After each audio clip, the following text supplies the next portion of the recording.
Ladies and gentlemen, 5 minutes to start of show.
Ladies and gentlemen, 2 minutes to start of show.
Ladies and gentlemen, would you please take your seats?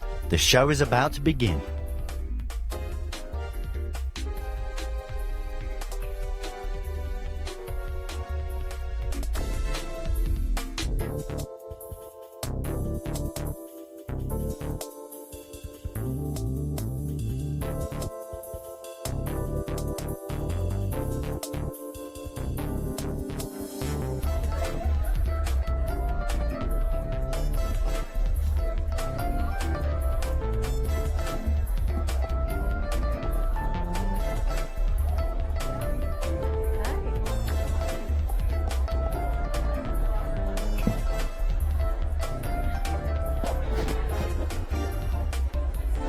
So guys, we're actually going to get started in about a minute. If you can please take your seats and finish up your conversations, we'd very much appreciate it. Thank you. Awesome.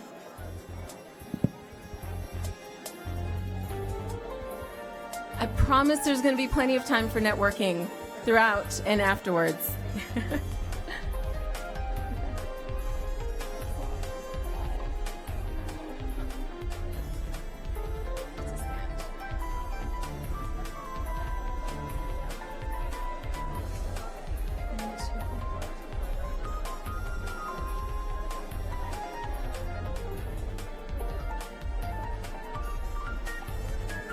Okay. All right. Good morning. How are you guys doing? Do you love our space? Isn't it stunning? We're really excited. The office just opened a couple weeks ago, and it's excellent to have you guys here. On behalf of LinkedIn, the Bay Area Council, and the University of California, we'd love to invite you to the California Workforce of the Future event and the second Graduate Slam competition. Welcome.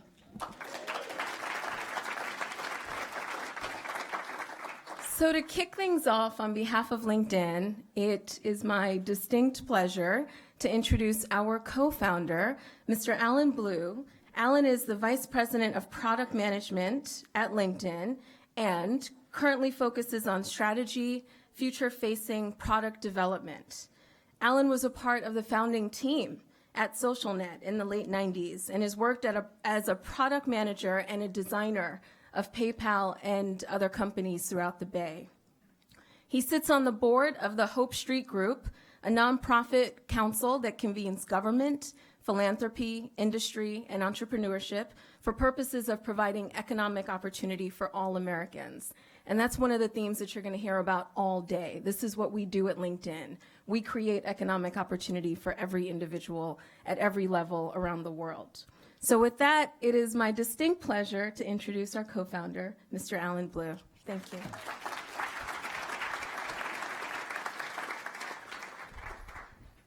Hey, everybody. So welcome. I am just as excited as Nicole is about our new space. It's been a long time coming. We're pleased to be here in San Francisco. Can you all hear me? I'm really pleased to be here in San Francisco and to have you all come and join us today. I thought I could start out by talking a little bit about what is interesting to LinkedIn in this space. Some of it may seem obvious, but maybe some of it isn't quite so obvious. I'm going to start by telling you sort of how we got here. So we founded the company back in 2003, and 2003 was, it seems like forever ago, so 13 years ago. We actually launched in May of 2003.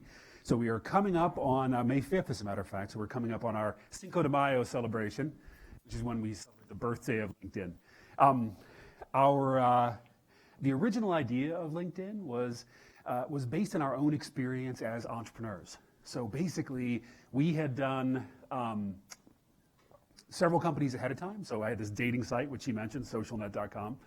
And we realized what actually made professionals successful in the world of Silicon Valley. And that was the set of relationships you had built up over time. So every Silicon Valley company has the same story, which is to say it's made up of the parts of other Silicon Valley companies, which had fallen apart, or people moved on to do their own things. And people bring their ideas, they bring their concepts together in one place. So the people you work with become your co-founders in the future.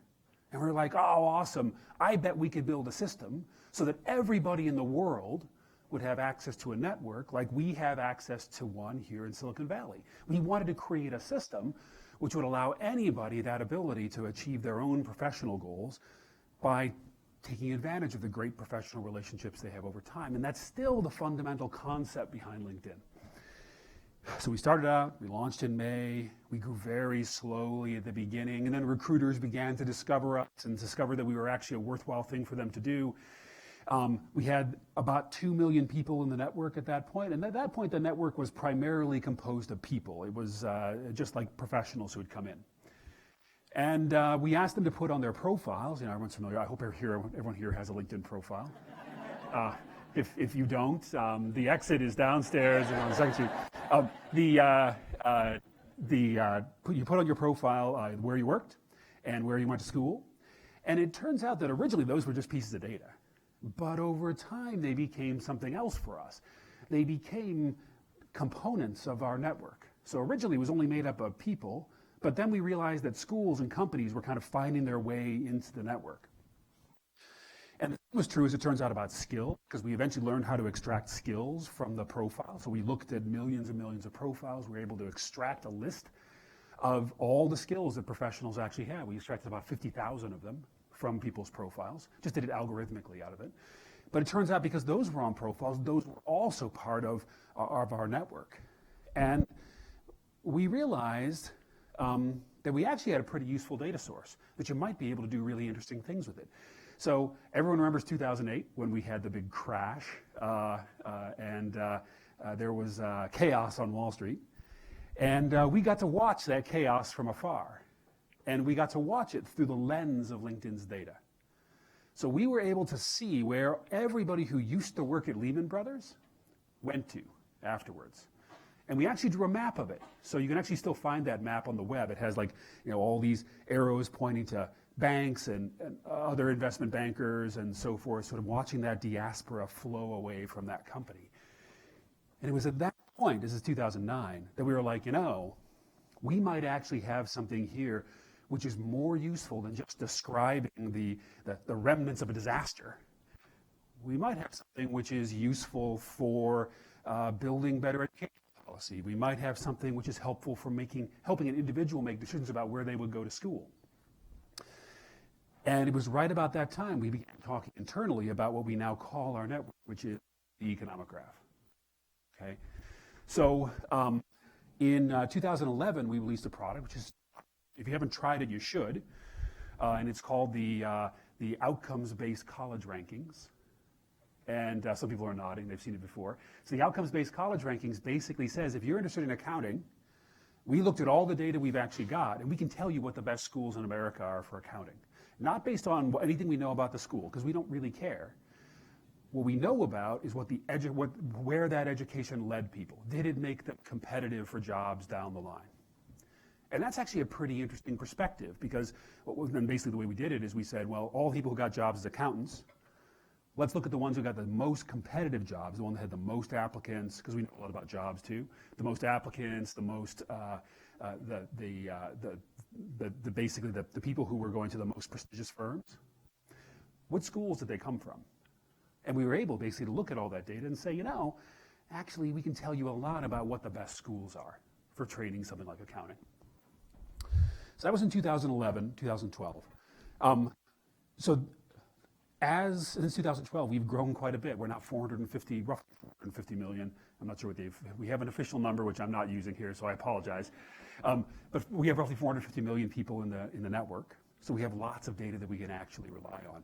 And we've begun doing projects with communities around the world to be able to help them get their own local economic graph. So a couple years ago, I went to New York City, and I sat down with the mayor and a bunch of people from there to work on a project called the Tech Talent Pipeline. And the Tech Talent Pipeline was this effort by New York City to figure out how to train more people doing tech, so coding and IT and that kind of thing, in the city, and then to retain them in the city. And what we did is we shared a bunch of economic graph data with them.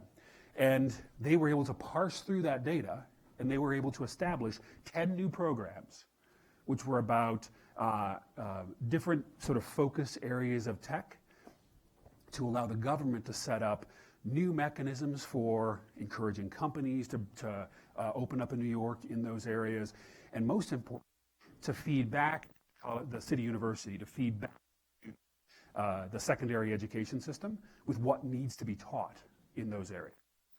So that's pretty powerful stuff, and I think New York has been a great partner for us on that, and we've learned a lot. And then just a couple of weeks ago, we released a new project called Skillful, which we released at locations in the United States, where we're doing our most intense work in this area. So it's in city of Denver, actually the entire state of Colorado, and then city of Phoenix, Arizona, and a couple of other communities in Arizona. And this system basically doesn't just look at the data we've got, but also tries to encourage a new kind of relationship between employers and educators. It was inspired by a conversation that I had in 2012 with a community college president. So this was, I always forget where the community college president came from because it was so long ago. But I met him, and he said that he had basically figured out a way to close the skills gap in his area. And I was like, wow, awesome, how'd you do that? And the answer was, I realized none of my kids, none of the people who were taking the community college courses were getting jobs. So I went out to a bunch of local employers, asked them what they needed, and we developed curricula around those things. And now those kids who were leaving and they had placement rates of 20 or 30% coming out of community college, their placement rates for those classes went up to 80, 90% because they were being trained to do a very specific thing. And I'm saying this to a room full of people who know education well. So this is not a surprise to you. It was a surprise to me. And it was also a great opportunity because LinkedIn actually has relationships with educators and we have relationships with employers. What if we could figure out a way to make that collaboration between educators and employers something which could happen anywhere? So that's what the Skillful Project is for us. We built a product called the Training Finder. And the Training Finder allows anybody in that location, say I'm in Phoenix, to go find not only a list of all the training programs that are available nearby, but also see which employers actually hire from those training programs. That capability means that I, as an individual, now can make a decision about what training program I want to do based on the fact employers waiting to hire at the other end of that pipeline. So it's a path which gets me from where I am to the job that I actually want to get to. That capability is something that if we can make it work at scale in these two markets, that we hope we can roll out across the United States and then the world as a way of helping close that skills gap. Because we know we have a tremendous opportunity in this country to make a big difference. Right now, Alcoa, the Aluminum Corporation of America, which I just learned the other night, was actually founded basically during the Great Depression. A fascinating story, which we don't have time for now. But Alcoa runs a foundation, and they kind of represent all the advanced manufacturers in the United States. So they kind of have a trade group. Right now, they estimate that they've got about 600,000 jobs that are unfilled in that area. 600,000 is a lot of jobs, but they expect that number to go to 2.5 million in the next 8 years. That's a tremendous amount of opportunity. We talked PG&E, on whom we all rely for our electricity. And PG&E is worried that they're going to lose 50% of their workforce in the next 5 years to retirement. And they don't actually have enough people coming in at the ground level to rise through that organization to become the next set of folks who run PG&E. So now the question is, if we're actually able to make it happen, can we take advantage of that great need in these highly technical industries? And IT is obviously a big deal. Healthcare is obviously a big deal. Can we take advantage of the need that those employers have to basically say, we're going to work really closely with educators to be able to build a pipeline of those candidates coming in and make a real difference for the individuals who might have exited high school and ended up in a situation where they ended up working for $7.25 an hour, but instead move them into a place where they're making $70,000 a year and they're able to buy a house and they're able to support a family. That's the kind of change that we would actually like to make with this system. And I think it's an example of what you can do, not only when you have access to the data, you're taking some new tools, data, internet, and so forth, and applying it to an old and traditionally intractable set of problems. So we hope that we're going to be able to make that change, and we actually hope that you all will be part of it in one way or another, because it's, whether you're working on a program which is focused on this audience, or whether you're thinking about the future of education, we have to figure out a way to make sure it can be responsive to the needs that we have in the workplace. That's obviously not the only purpose of education, obviously, but we want to make sure that there's a nice short feedback loop, which means that every educator has at their fingertips the information they need and the knowledge of how their work can contribute to future professional or career success of their students. So that's what we're working on. Thank you again for coming. We're looking forward to hearing all the things that you're working on later, because you're all doing an amazing set of things, and we would like to learn from you and see the kind of stuff you're thinking about. So, coming. Sure. Thank you, Alan, for providing an overview of the various themes of the day and the ways in which LinkedIn is working to create economic opportunity at every level. So we look forward to your team participating and working with us as we continue to unlock the secrets of the economic graph through our data. Next, I have the pleasure of introducing someone who needs no introduction, but I will try. President Janet Napolitano is a distinguished public servant with a record of leading large and complex organizations. She's the former Secretary of the Department of Homeland Security and a two-term governor of Arizona. As the 20th president of the university and the first female president, she leads the world's premier public research university, a system with 10 campuses, 5 medical centers, 3 affiliated national laboratories, and a statewide agricultural and natural resources program. Please join me in welcoming President Napolitano.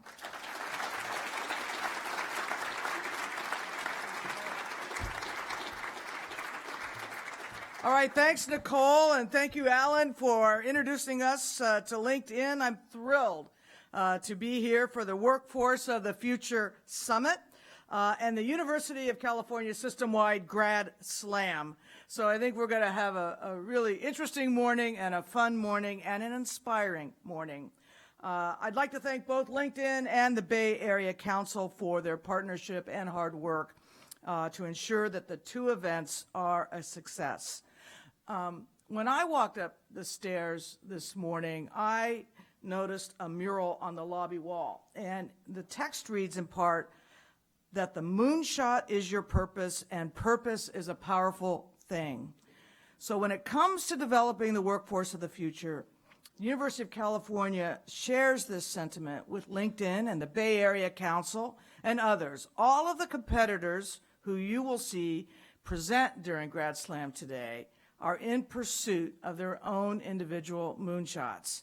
They are all engaged in one way or another in an exploration of uncharted territory, and Grad Slam gives them the resources they need to share the knowledge they gain in exploration with the rest of us. Because, of course, the task of the Grad Slam is to take very complicated, creative research and translate it into language that we can understand.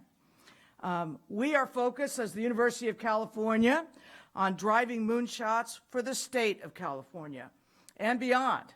We are home to more than 24 incubators and accelerators. The UC research leads to an average of 5 new inventions a day, and the economic impact of UC activities is more than $46 billion a year. But moonshots depend on innovation and creative thinking, and that's why a fundamental purpose of the University of California is to create an environment that fosters both opportunity and risk. There are opportunities for undergrads to become the first person in their families to earn a college degree.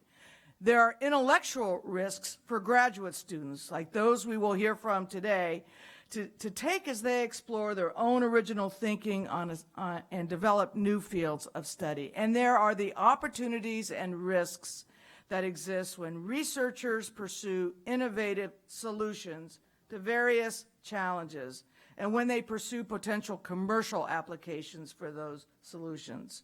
So we at UC are doing our part to make sure that the future workers of this state and the industries of this state benefit from a university environment that both creates opportunities and enhances intellectual risk-taking. That includes promoting an innovative and entrepreneurial university culture to facilitate the creation of new industries that can improve our health, change the way we do business, enrich our lives in so many different ways. It's the secret sauce of California. It's university, it's research university. So in that spirit, we have joined with LinkedIn and the Bay Area Council to host this summit and the Grad Slam. I can't wait to see what new insights and ideas are developed today at these two inspiring events. Let the program begin.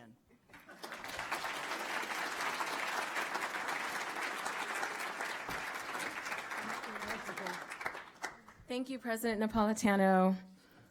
Next, we have brief remarks from the Bay Area Council, one of our partners in this event. Mark Klender is a senior partner at Deloitte Consulting. In his over 25 years at the firm, he's focused on helping companies become more effective in how they operate and developing strategies to deploy across the globe. A common theme across his work is ensuring that clients are getting the best talent as possible.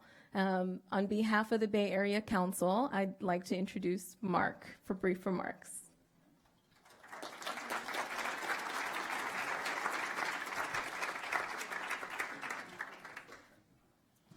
Hi, thank you. Oops, sorry.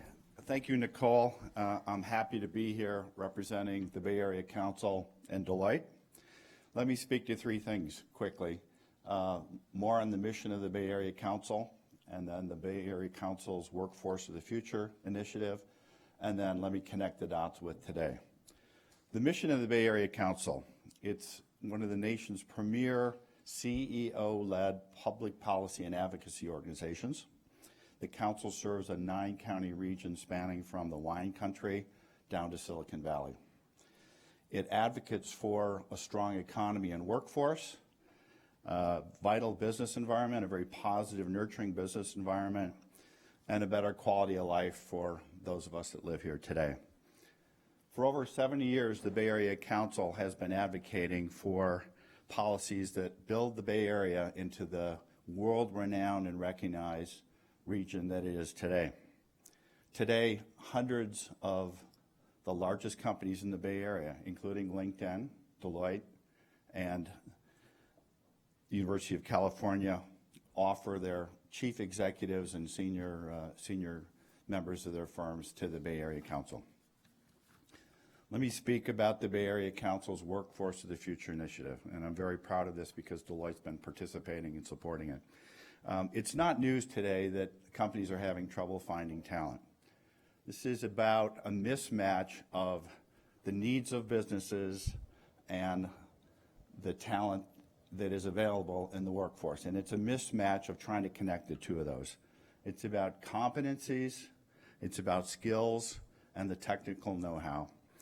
The Bay Area Council has created a Workforce of the Future initiative to solve this problem for businesses, but will also benefit those seeking jobs and those trying to figure out their careers and develop their careers.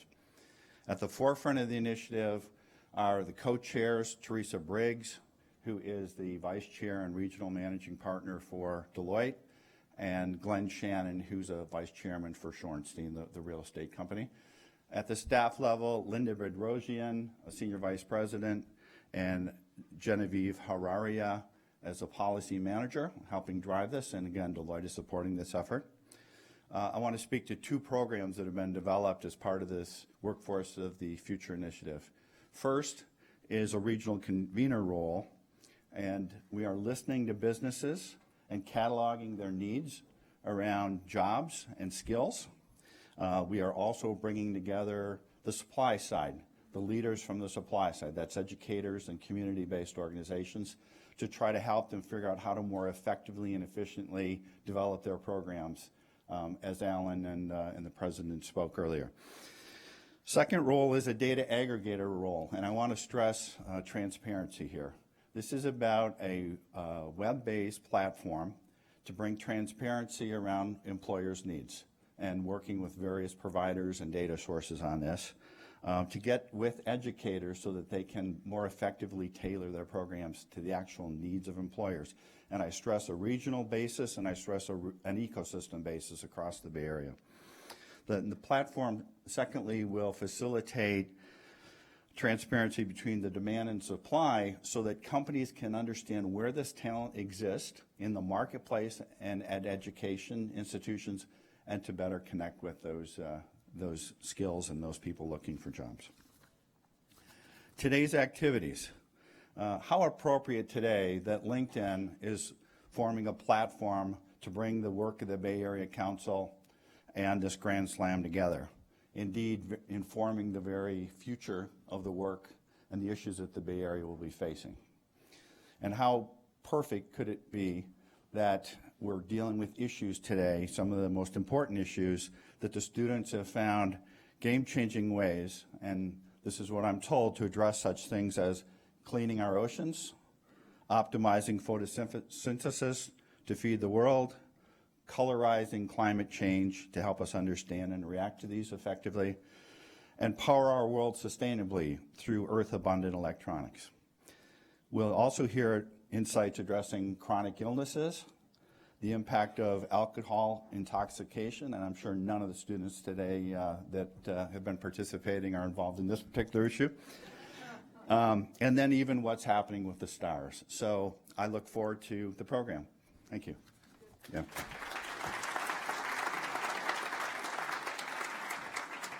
Thank you, Mark. So we have a very special treat because we have representatives from the mayor's office as well as from the governor's office here and joining us today. I'm so very excited to introduce Mrs. Hydra Mendoza McDonald, Hydra, who serves under Mayor Lee as his senior advisor on education and family services. And she's a strong advocate and supporter of public education. Ms. Mendoza McDonald successfully won a citywide bid and re-election for a seat on the San Francisco Unified School District Board of Education. She is the first and only Filipina elected to office in San Francisco, and she's been honored by the California Association for Bilingual Education, Parent of the Year Award, San Francisco State University Masters in Public Admin, and a myriad and plethora of many, many other awards that we unfortunately don't have the ability to list right now. Please welcome Ms. Hydra Mendoza. Thank you.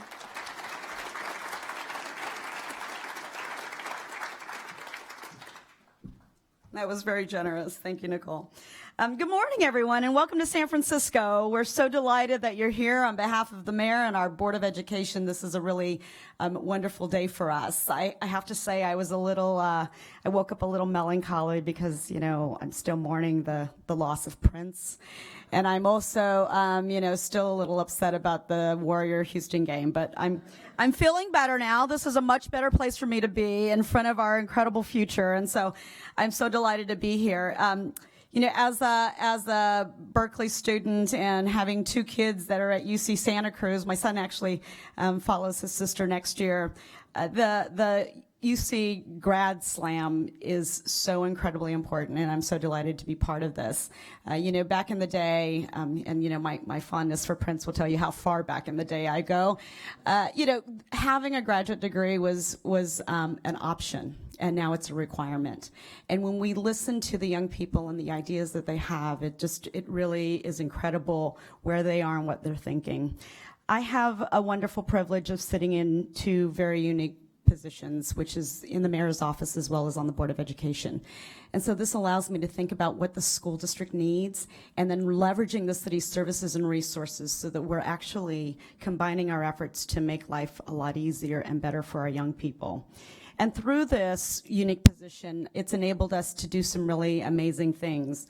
So over the years, we've put together some really great policy, one of which is, we're a handful of districts that require you to graduate A through G.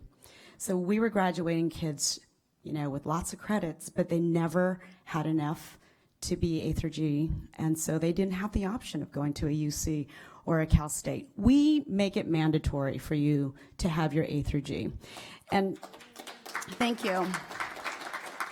And by the way, we also have a pre-K to 12 computer science alignment. So every single one of our young people in San Francisco Unify will have some touch of computer science, and it gets more rigorous as they get into high school. And we would love to have that be an A through G requirement, by the way, President Napolitano. Had to take advantage of that. We've also, in an effort to attract more students, particularly girls and students of color into the STEM field, we partnered with Zynga, and we actually created a gaming academy at two of our high schools, which is just incredible. So needless to say, it's one of the most popular classes, and our students don't even realize they're coding and creating because it's under the guise of gaming. And then we have a partnership with the mayor, the Office of Workforce Development, the Chamber, our tech and business community, and the school district, similar to what Alan described and also what Mark described, which is that we launched Unite SF, which is a signature initiative that we call the STEM Talent Pathway. And what we've done is we backward mapped. So we need to do this because our colleges don't know what it is that our kids need to move forward. And in K-12, we have no idea what we should be preparing our kids for. So we have companies like LinkedIn, and our very own Katie Farrick actually chairs the STEM Talent Pathway. And we're looking to see what it is that we need to be doing as pre-K to 12 to better prepare our young people. Finally, our Mayor's Youth Jobs Initiative has employed nearly 8,000 young people every year, ages 16 to 24, and we're really proud of that. The mayor is very clear that he wants to be able to provide experiences for our young people. The more that we can get them to see what's out there, the more they'll start formulating what it is they'd like to do, and it enhances their education. So what we do for young people in our education system is critical because it impacts healthcare, it impacts public safety, it impacts workforce.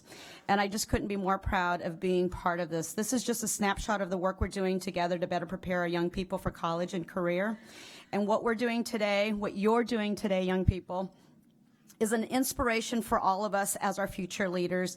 I feel like we're in really good hands, and I just want to congratulate you for getting to the finals and for helping us to create a stronger and innovative economy, because this is what we're going to need to continue with our strong future. Thank you for being here, and thank you for supporting our young people.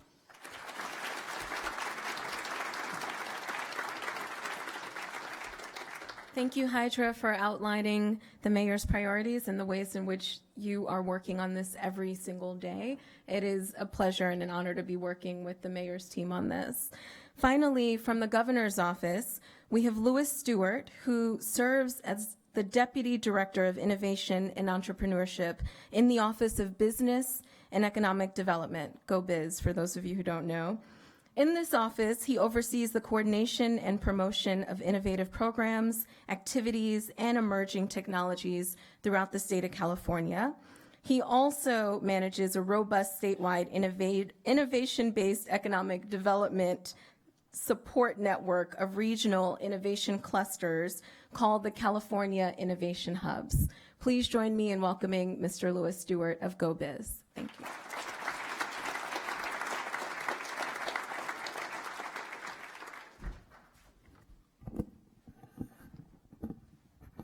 Nice to see all of you guys this morning. It's good morning, everybody. Good morning. Nicole, thank you for including us in this opportunity. President Napolitano, nice to see you again. You know, a lot of the work we do at the Governor's Office of Business and Economic Development is based on partnerships. And so partnerships like the Bay Area Council, the University of California Office of the President, and LinkedIn is a great way for the state to actually tap into what's going on in workforce development. I'm excited about the opportunity to speak here today, this morning, to see what the students and what they're going to be offering up as programs. Bill, nice to see you.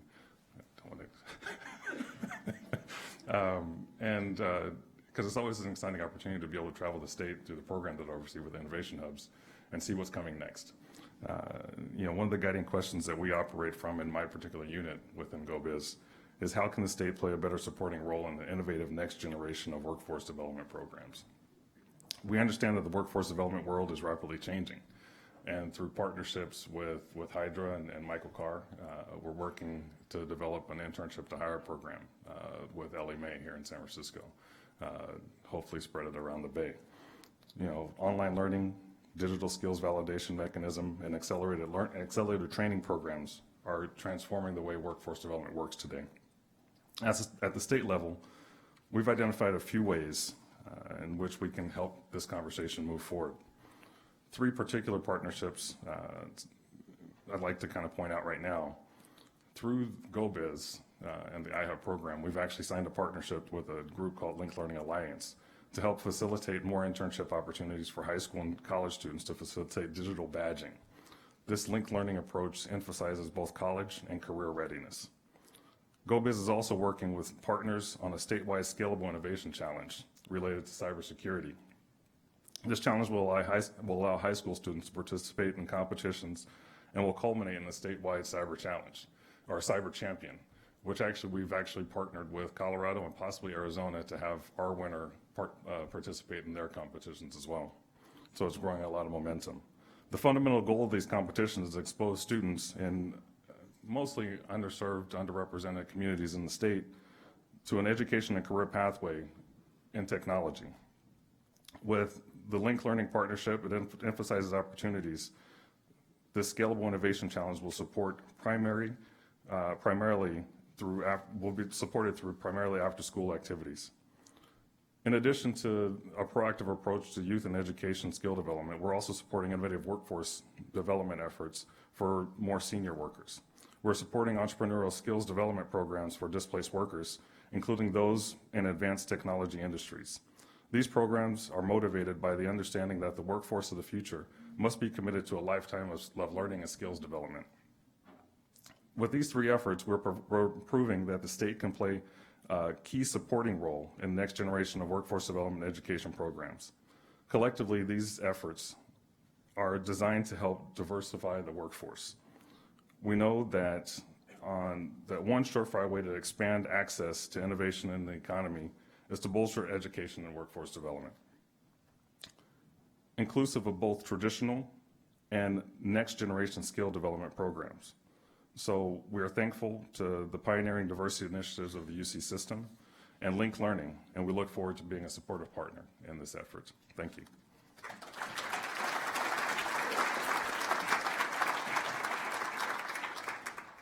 Thank you, Louis.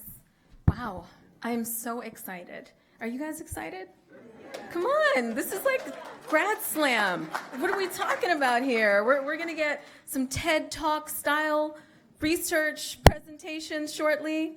But before that, what we're going to do is have our panelists join us on stage very briefly. So I'm looking for our panelists. Guy Berger. Guy, where are you? Guy, are you here?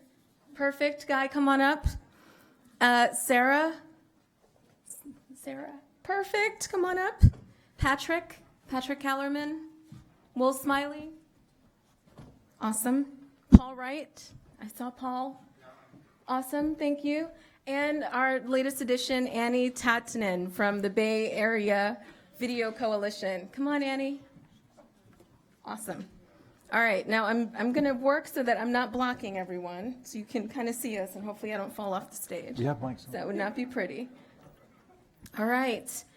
So I will introduce everyone very briefly, but just to provide you with a better sense of why we're doing this today, we want to ensure that given the themes of innovation, training, research, what we're seeing at LinkedIn is that these themes, innovation, research, and training, need to be directly aligned with workforce development. It needs to be aligned with the actual employers who are hiring for the jobs, hiring in jobs for the skills that are most in demand.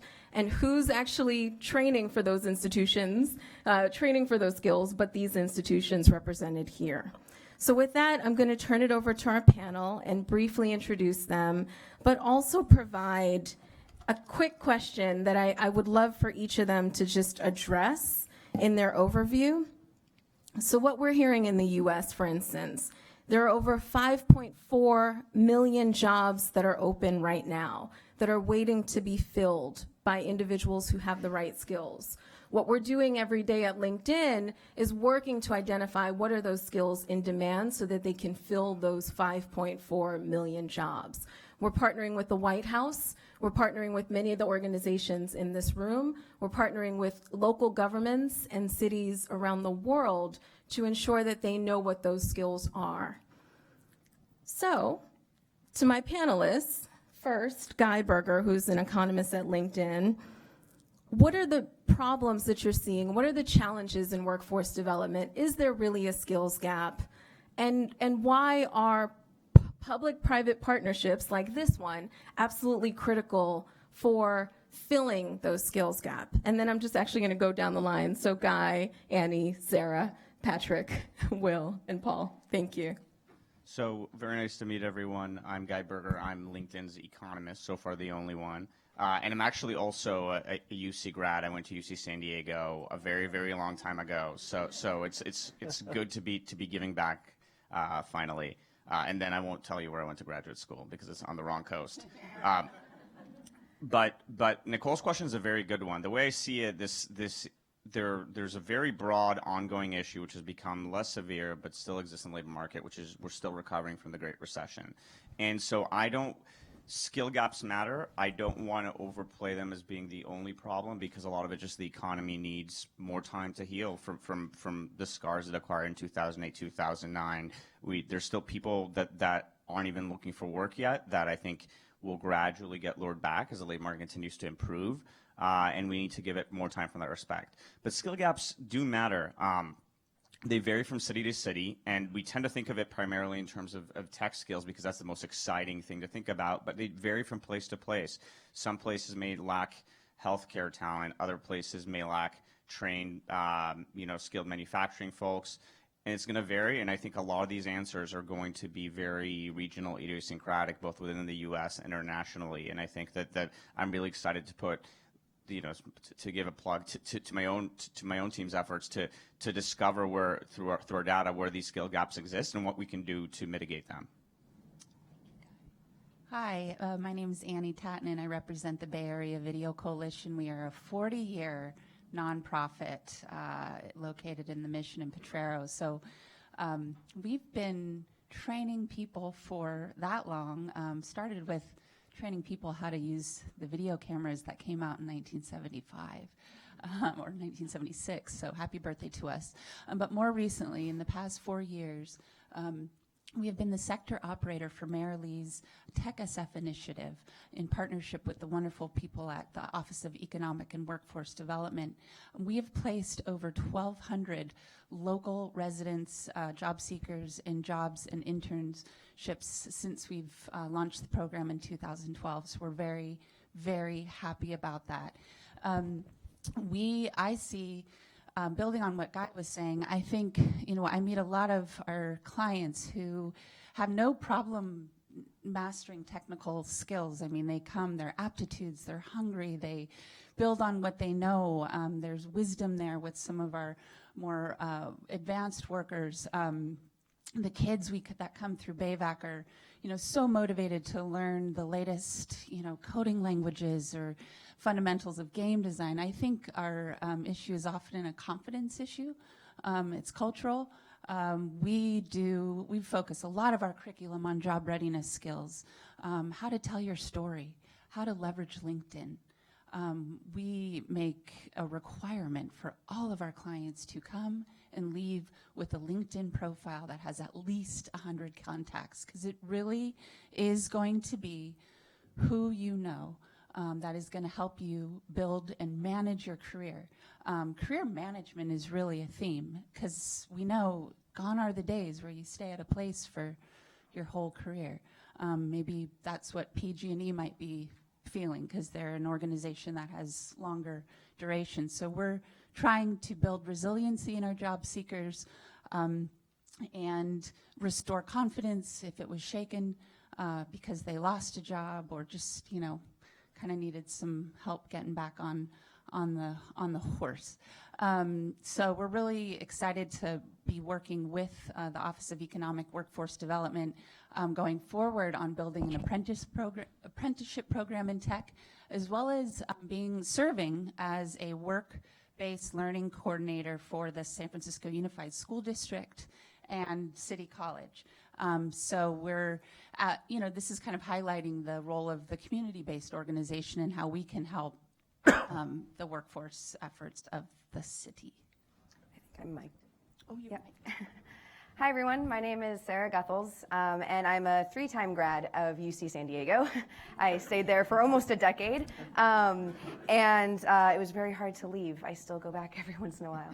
I am the co-founder of a company called ThoughtStem, and what we do is we develop software, curriculum, and pedagogies to teach kids to code as young as 7 or 8. I did my PhD in computer science education, so it was under the computer science department, but with a focus on education. And I think what Annie was just saying, the title of my thesis was how to design learning experiences that enculturate and don't just teach. And I think that's a big piece of the skills gap. It's not just about the delivery of skills or the understanding of skills or knowledge. It's also about the understanding of the culture of whatever industry it is that you're going into. And I think, in particular, one of the reasons why these public and private partnerships are really important is because the goals of each organization, each group, each person is very different. You know, in the workforce, it's getting things done, it's making money. Even if there are some social goals, you have to make money to be able to continue on those social goals. At the education level, you know, it's making sure that the students are ready, they're learning, and also from the students' perspective, it's getting those A's and getting those connections that they can then use to get into the workforce. And I think those can clash, and oftentimes students at the undergraduate and graduate level aren't very clear on what it is they should be focusing their time and energy on. And so I think having partnerships between public and private organizations is really important to then, whatever those organizations find out, deliver that back to the students and make sure that they're aware that it's not just about getting the A, it's about that representing that you've experienced something, and especially at a UC school, that can be translated into something that will be effective in the workplace.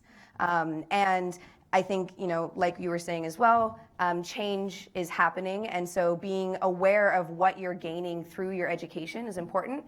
I actually just on Tuesday left ThoughtSTEM, and I'm going to be doing some new stuff now. And it's not a bad thing at all. It's just kind of a growth thing, and I'm very excited to see what happens next. So That's great. Thank you, Sarah.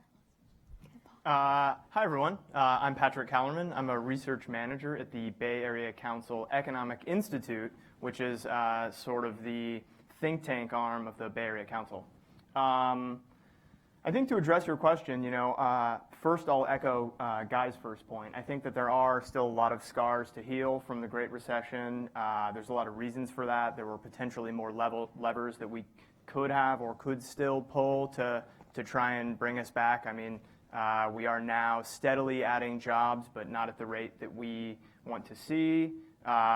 Replacing the jobs lost in the Great Recession has been the slowest since any downturn ever. So, you know, this recovery has been long and slow.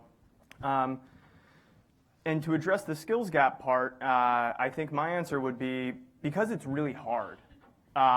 There are sort of short-term, mid-term, and long-term reasons for this.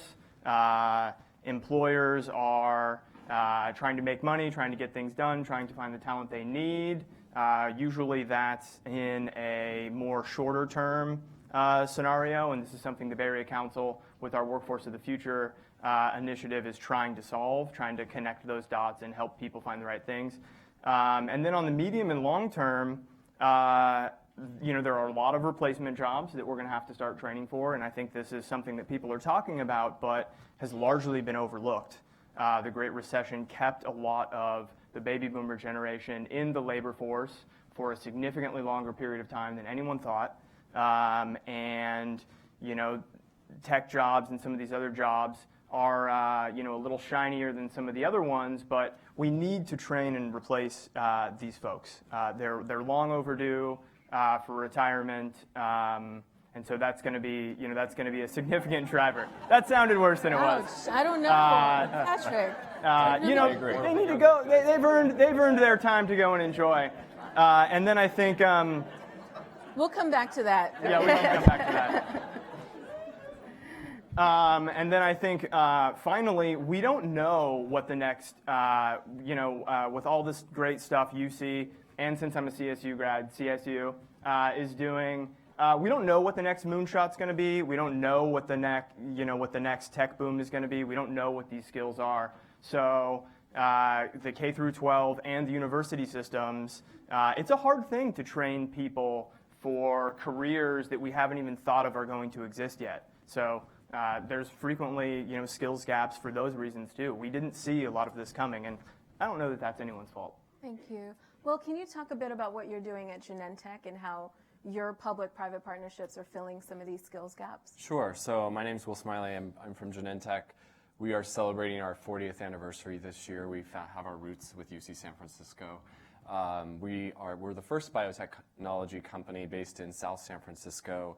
We focus primarily on unmet medical needs in oncology, immunology, neurology, ophthalmology, to name a few. We do, I don't know if there's a skills gap to answer your very first question. Nationally, there might be locally. And so we hired, I think, something like 2,000 people last year externally, and we probably had to relocate a third of them from across the United States because we just can't find the talent here. Is there a gap? Maybe. Is there a lot of opportunity here? Absolutely. So that's something for us to think about. So then going to your second question, we have a lot of strong partnerships, particularly in South San Francisco, but across the Bay and in California, to develop STEM education. And I think in particular about South San Francisco's school system, where we invest a lot of money and time and energy there. We align our employees to mentor students in science programs. We're building the Science Garage at the South San Francisco High School, which is going to be a huge lab to get students excited about science. Lots of competitions, opportunities to engage with us, because I think when you're thinking about the long term, we really do, if we're going to be committed to the Bay Area company, we really do need to develop local talent here so that we don't have to relocate everyone to the Bay Area, which is becoming ever more challenging in this current housing situation that we're in. Thank you. Paul? Yes, my name is Paul Wright. I'm a professor at Berkeley, and it's great to be here and see so many colleagues and friends in the room here. I've been inspired by the program that's in front of you, and I wanted to say three things that respond to what it says here. It's talking about cultivating the multidimensional thinkers of the future, and I think that is a very important thing. I'll tell you a little story around a brilliant PhD student of mine, Christine Ho, who graduated about 5 years ago. She formed a company called Imprint Energy, which is thriving in Alameda. And they print small batteries about the size of a postage stamp from a technology that we developed at Berkeley over a period of 10 years. And you could print this, for example, on the back of a bracelet. They have an Intel contract that are doing that, where something like your Fitbit or a bracelet can have a battery imprinted on the back, and so at night it would be recharged, ready to go the next day. So these are the kind of technologies that they develop. But the key thing about this, going back to the program, is that I watched Christine graduate in a very technical way, and my colleague Jim Evans and I that were nurturing her, we knew she was going to do a brilliant PhD. But at the same time, in the last year or two, we forced her into taking some MBA programs, and she met Brooks Kincaid, an MBA student, and it was the two of them that formed the company that were the key elements of getting this rolling. So this point that whoever wrote this document did a nice job, I think, of this multidimensional thing.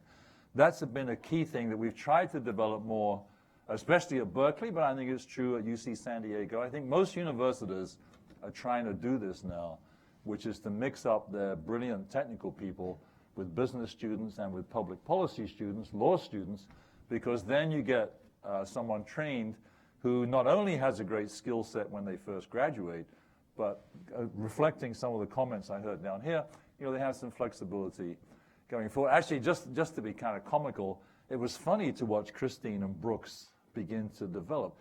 It was almost like that one person was speaking French and another person was speaking Italian.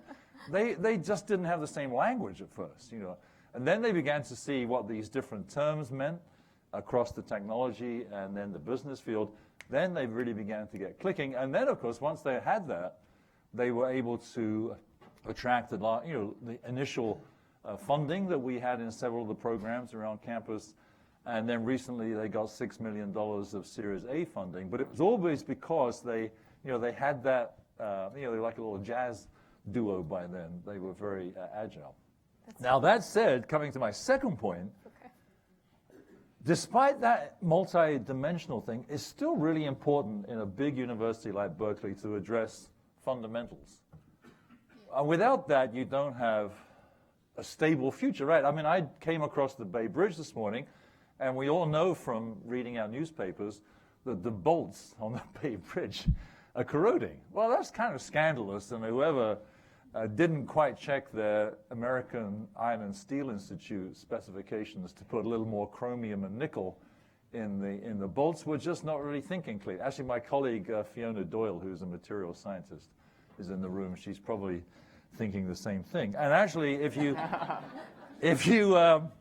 saw me hobbling in here, I'm still recovering very well from a total knee replacement that I had a few months ago. It's going great, but for sure, I wanted someone to do some very sophisticated finite element analysis on that knee before my surgeon stuck it in there, right? So with due respect, sometimes we're in these meetings, there's this kind of frothiness about starting companies that you can do by burning the midnight oil and eating lots of pizza and that kind of thing. Some of these technologies really need some serious fundamentals. So then briefly, the last thing I wanted to say, and I'd like to thank all of my colleagues, such as the president, and I saw Chancellor Blumenthal around here at one point, but oh, he's right there. We've worked as a community to seriously invest in laboratories that can really support this kind of high-tech activity we're taking. You can't run sophisticated companies from free pizza and burning the midnight oil. For example, two other companies that I'm involved in that we started from our lab are making microscale sensors that measure current in a wire and also measure the efficiency of aluminum production. We heard about Alcoa before. We have contracts with them. We have a Marvell fabrication lab at Berkeley that to invest that, it cost us about $70 million to create that lab and to keep going. And that's probably small potatoes comparison to Genentech, but that's still a lot of money for a university. And we're going to come back to the themes. Let me just, I'm ready at the end. I'm at the end, honestly. Yeah. I'm coming at you, Paul. We're coming. Go ahead. So I really do want to stress that as the Chancellor and the President and myself know, you really do need some sophisticated investment to do these high-tech companies like printed batteries, MEMS scale sensing. And so that's where we need this really important, vibrant relationship between industry and the university. We need that investment. Without the Marvell manufacturing company, we might not have that massive investment at Berkeley. So those are my three things: multidisciplinary, as it says here, focus still on fundamentals, and then thirdly, government investment, state investment, the whole thing to make these sophisticated companies happen. Thank you. I know I spoke a long time. No, but you're these are great. important points. This was excellent themes, I think, to start picking at some of the challenges that we're seeing, both at the local, national, and international levels. I'm going to come back to the panel, but I want to give the audience a chance to ask questions before we continue going through my questions. Are there any questions? I know we have government here, we have students, we have precocious students who are solving the world's challenges as we speak. Perfect, a question. There's a lot of talk about training to the employer's needs. A lot of what these students will be about is basic research, which is the stuff you said that you don't know where that's going yet. So I don't know if that's complementary or somewhat different motivations for people. No, that's excellent. And it's actually tied to one of my questions. It was a question around basic research and tying it to employer needs. My related question is around data. What are we seeing as the power of data in unlocking some of these challenges? And I know that Guy and Patrick are working on this. And then if Paul and Annie can chime in afterwards on perhaps some of the research, as well as Sarah. Guy, can you talk about a bit of what you're seeing at the data level? So first thing, I want to address the question from the audience because I think it's an important one. And I think it is a little worrisome in some sense because we are seeing, particularly in the tech sector and the sciences, as the private sector becomes more powerful, there is a little bit of a tug. There's a balance between making sure that we essentially do, let's call it the basic research and general knowledge, and just not even just in research, but in other disciplines, including social sciences and the humanities, that provides a base for the kind of knowledge that the business sector needs. And I think that we don't want, we certainly want the pendulums that our graduates, whether they go to college or graduate school or to vocational programs, have the skills employers want, but also they have the kind of broad understanding that we expect of our citizens, and that allows them potentially to also switch careers or learn new skills as they go through their lives, even after their formal education is complete. As far as the data, what I'll say is that there's definitely sort of this. The skill sets that exist in each region are very heterogeneous, and this ties, I think, to what Patrick said, and also to what some of the other colleagues here on the panel have said, that people have skills that don't necessarily fit the jobs that exist where they live, but that fit skills elsewhere in the country or elsewhere in the world. And we need to make it easier for people to move from place to place. We need to make the places that have the skills demand also have affordable housing, which seems to have come up as well. Is a problem, for example, for the Bay Area, but not just for the Bay Area. A lot of other areas in the country have these problems, maybe not on a scale as severe, on as severe a scale as we do, but.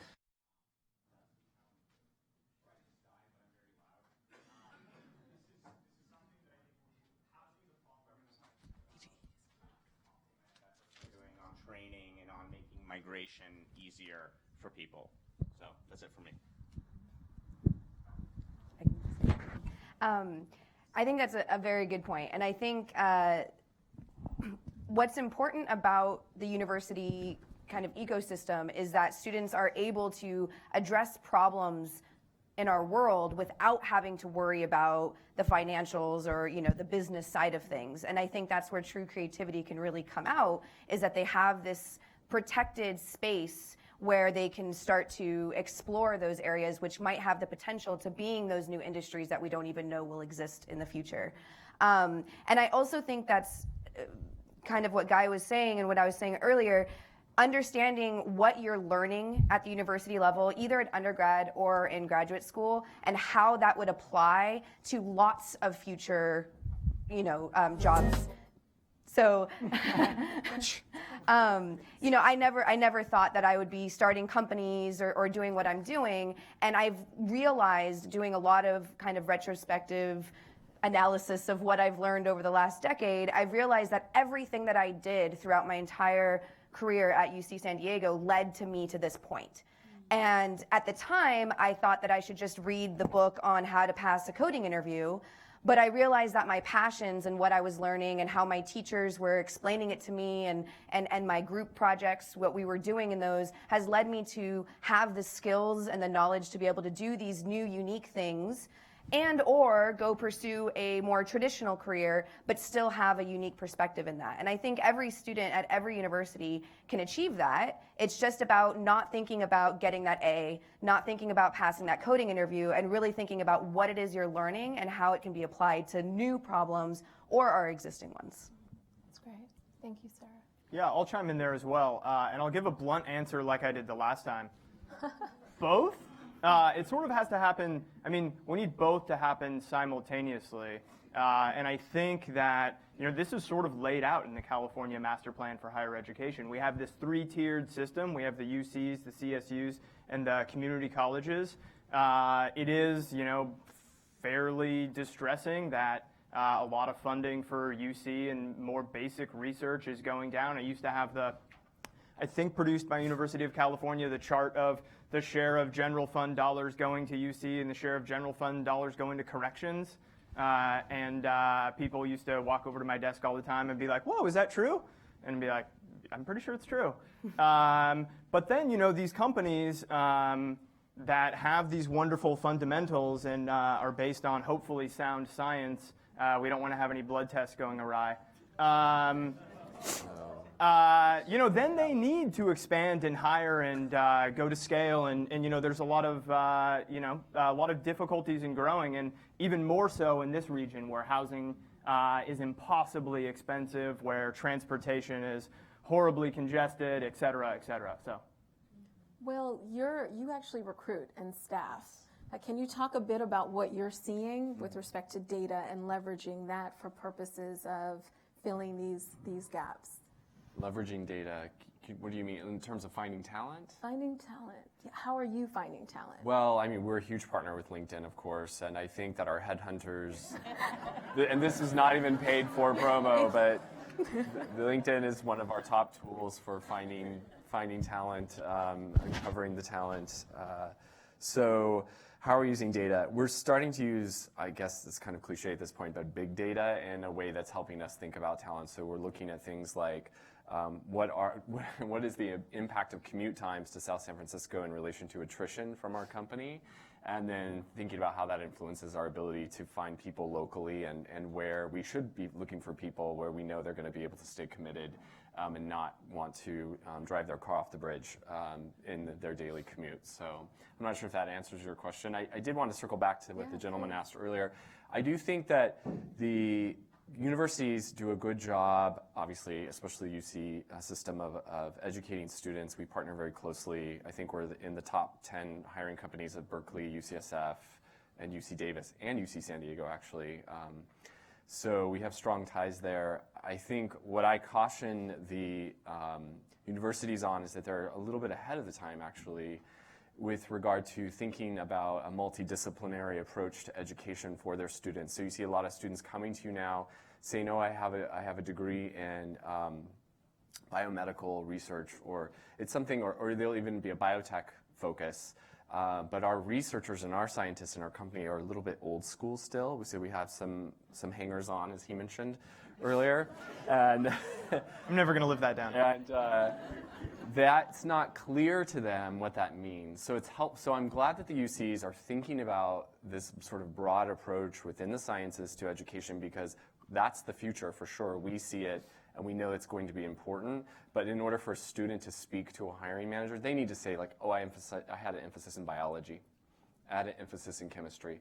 Just be straightforward with it. Put it on the resume, those kinds of things. The other thing I would add is, with regard to finding talent, the students who go to these schools are all really smart. If you're in an engineering program at Berkeley, you're probably a really smart kid. And when I'm looking at your resume, they're all the same classes, same grade point average, resume after resume after resume. What stands out to me that I don't know what the universities are doing, but they maybe could influence here, is what are the skills, the soft skills that these students might be missing? Where's the leadership? Where's the collaboration and teamwork? Where's the strategic agility? Those are the kinds of things that we're looking for that differentiate students from all the rest when you have a pile of resumes and everyone has a 4.0 and they're all taking the same classes.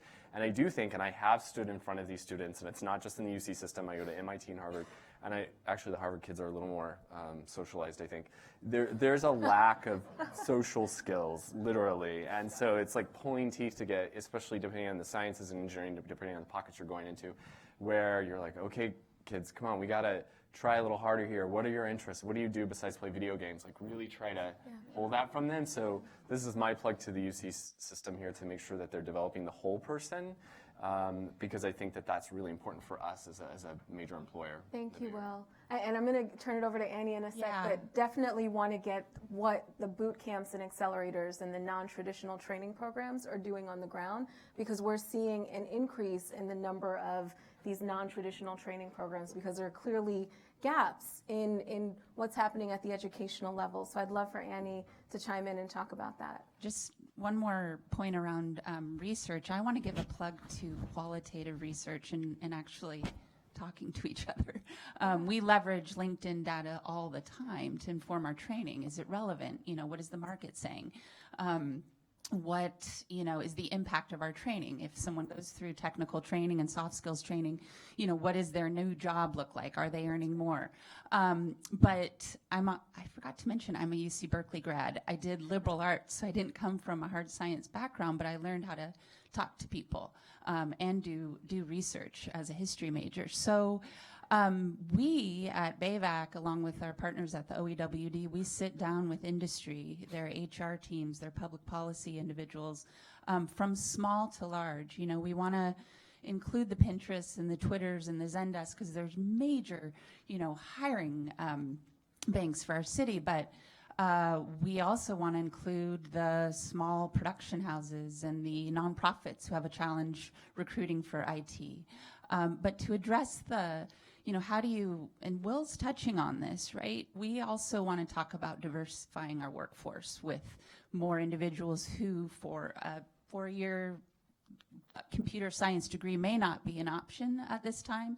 And so working with City College and the San Francisco Unified School District, we're looking at, what are some alternative paths for these individuals to find meaningful employment and potentially go on to a four-year degree. Anything's possible. But, to Will's point, how do we teach the skills that help an individual convey to Will's team that they're going to make an excellent employee, regardless of where they went to school? But they have aptitude, hunger. One of my employers who I work with, an HR manager, she said, my favorite question to ask people is, how do you learn? So if that answer can be, well, I taught myself how to code using Treehouse, Udacity, resources at the San Francisco Public Library. I took a class at BAVAC in, HTML. I don't know. As a hiring manager, I'm interested in hearing more about this person. And if they can then give me a compelling story about why their, passions dovetail with the organization's mission, yes, you're in, and I'm gonna maybe, skirt around my own college requirements in the job description that I've posted. So I think that's really important. But again, just back to this, let's continue to talk to people. I think really I've learned in engaging with industry, reaching out to the HR teams is really important because they're the ones who are putting together internship programs, apprenticeship programs, looking at diversity. Some companies like Pinterest are already really doing some cutting edge work in diversity and apprenticeship learning. So I think it's just continuing to, foster these conversations, because you'll hear a lot of very interesting things when you bring a group of HR people to lunch. And we don't even serve alcohol. We can't. But we get talking and we hear a lot of what their pain points are, and also skills gaps, which often come in form of not technical training. It's issue selling, it's team collaboration, it's communication, team dynamics. So that is something I think we all need to pay attention to, regardless of what institution or training organization you have. And LinkedIn is doing more around soft skills, including partnering with Europe, as well as doing analyses on what are these soft skills that are leading to jobs across the board. And I know Guy can talk about that at length, but it looks like Paul wanted to chime in. I was just thinking as I was hearing the conversation, briefly, what I do, especially with my graduate students, is to have a brown bag lunch every week, and we take it in turns to do a presentation. And I think Bill and I were talking about this before. The more chance that students have to do that, whether they're undergraduate or graduate students, the more chance they get to do that, there's this chance to do what we're hearing here. The second thing, actually, that's really blown me away recently is that a number of my students at all levels have gone to work for Apple. Lots of sub-stories around that. But Apple conveys a 2-day interview, also part of which is a take-home analysis of some integrated circuit or a battery or something like that. This shows to me that we're dealing with a very complex world when it comes to technology jobs. You have to have those personal skills that I totally applaud, but you're going to be, if you want to get a job at Apple, you're going to have to do a 2-day interview in a huge amount of depth, technically, take home a problem over the weekend and go back and discuss it. Now, that's like the best of the best, right? You have to be a very articulate person, which I'm training my students in as much as I can, but you still have to have this real hotshot technical skill. I'm sure Genentech is like that, right? You need to know deep biochemistry, which takes many years. So we are dealing with an environment now where we want all of these socially aware students, which is fabulous, but they also have to have these fundamental skills too to really make it in a company like Genentech and Apple. And then coming full circle to what some of the things I said before, that's where an organization like the University of California, with one of the chancellors here today and the president, that's where we need serious collaborations between the industry groups and between the federal government and between folks like yourselves, because then we can keep that level of workforce at the very tip top with all the different skills that all these students will have. So that's what inspires me about being here today. Thanks for inviting me, by the way. Paul. Other audience questions? I know our friends from the Office of Economic and Workforce Development, Michael Carr, who's the head of the office, is with us today. And Michael had a quick question around upskilling. So, thank you, Nicole. One of the things that we do in the city and county of San Francisco, especially at the mayor's office, is we look at entry-level folks, entry-level positions.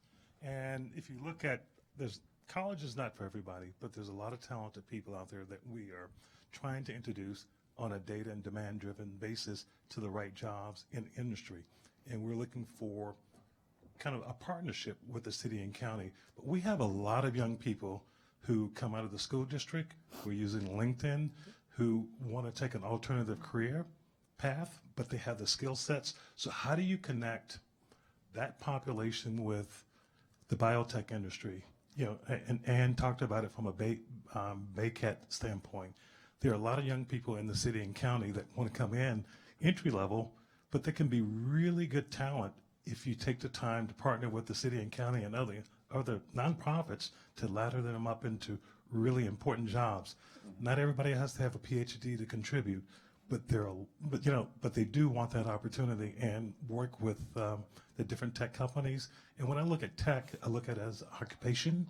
So it's not just the Twitters, but it's the Bank of Americas, it's the Dignity Healthcare. So there's a lot of other areas that we can support the tech industry and these young people. So can you help me understand how, from an educational standpoint and how from a corporate standpoint, that you can help us kind of ladder these folks up?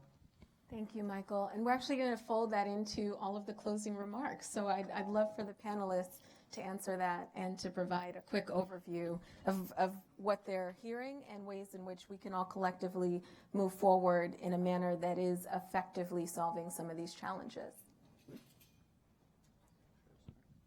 All right. So the first thing that's a really interesting and I think important point. I think particularly here in Silicon Valley and maybe to some degree also in the university system, we tend to have a lot of focus on the cream of the crop and people that essentially have particularly in graduate school have spent a lot of time learning very abstract skills, often technical skills in the case of the sciences and some of the social sciences. And the truth is that is only representative of an important but not the only part of the workforce. And so sort of this thinking of gearing, of creating compatibility between future employees, future employers, and the educational system needs to be envisioned much more broadly. There are going to need to be new approaches in the future that we don't have right now, creating the flexibility for people that are past traditional, I would say school age, but I really mean past their 20s to learn new skills in a way that is flexible, because at that point they likely have families. A lot of them are going to continue working, and making that possible, chopping it up to little bits so that you don't necessarily, particularly with continuing education, have to spend multiple years full time as a student, and to some degree re-envisioning what a higher education looks like, and then I think making it easy for students to find non-traditional forms. And when I say that, I just mean, for example, that if you're requiring a certification, where to find that training, how to rank different kinds of training by the intellectual and economic value it delivers.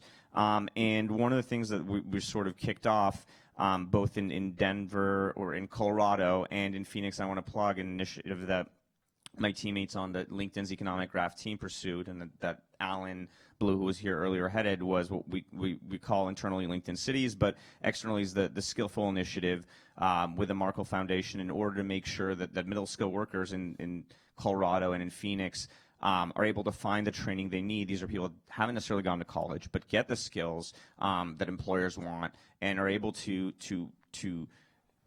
improve their economic lot in life and their economic opportunities in a way that has not been that easy in the last 15, 20 years. So again, I think that this is something that you think of more broadly than just a university education, but certainly universities can help as well in improving access to education and the education of the future. Thanks, Guy. Thank you, Michael. I wanted to address your question about two really, I think, innovative and exciting programs we're working on now. One is work-based learning. I know internships aren't necessarily innovative, but when you can get 15 companies to take 15 young women who are either in this public school system or at City College for an internship funded by the OEWD. Thank you so much. And kind of walk outside of their maybe turnkey internships program and give these young women a chance to experience what life is like in the IT department at Google, in the game design department at Lumosity, in the video production department at Common Sense Media. That real, like, it's exposing them to options they may never knew existed. So it's also having conversations with the youth about where do your passions align up with career, and so helping to foster those conversations. Then the other really exciting thing is about teacher externships. So helping the teachers of our local institutions spend part of their summer, and they get paid, this professional development. We all love hearing about professional development for our hardworking teachers, to go into industry and to participate not as educational consultants, no, as building skills of their own and building, taking away valuable industry knowledge to apply to their curriculum, to bring that into the school. So then that is just even another way to foster, what employers are looking for inside and bringing that back to the classroom. So those are two exciting initiatives. No worries. Yeah, so to answer your question, one thing that I'm actually very proud of is that at ThoughtSTEM, our top developer, actually doesn't have a degree yet. He's still in community college. He has a child. He's almost 30, and he taught himself how to code. And the way that we found him, which I think is particularly important to answering this question, is through Craigslist.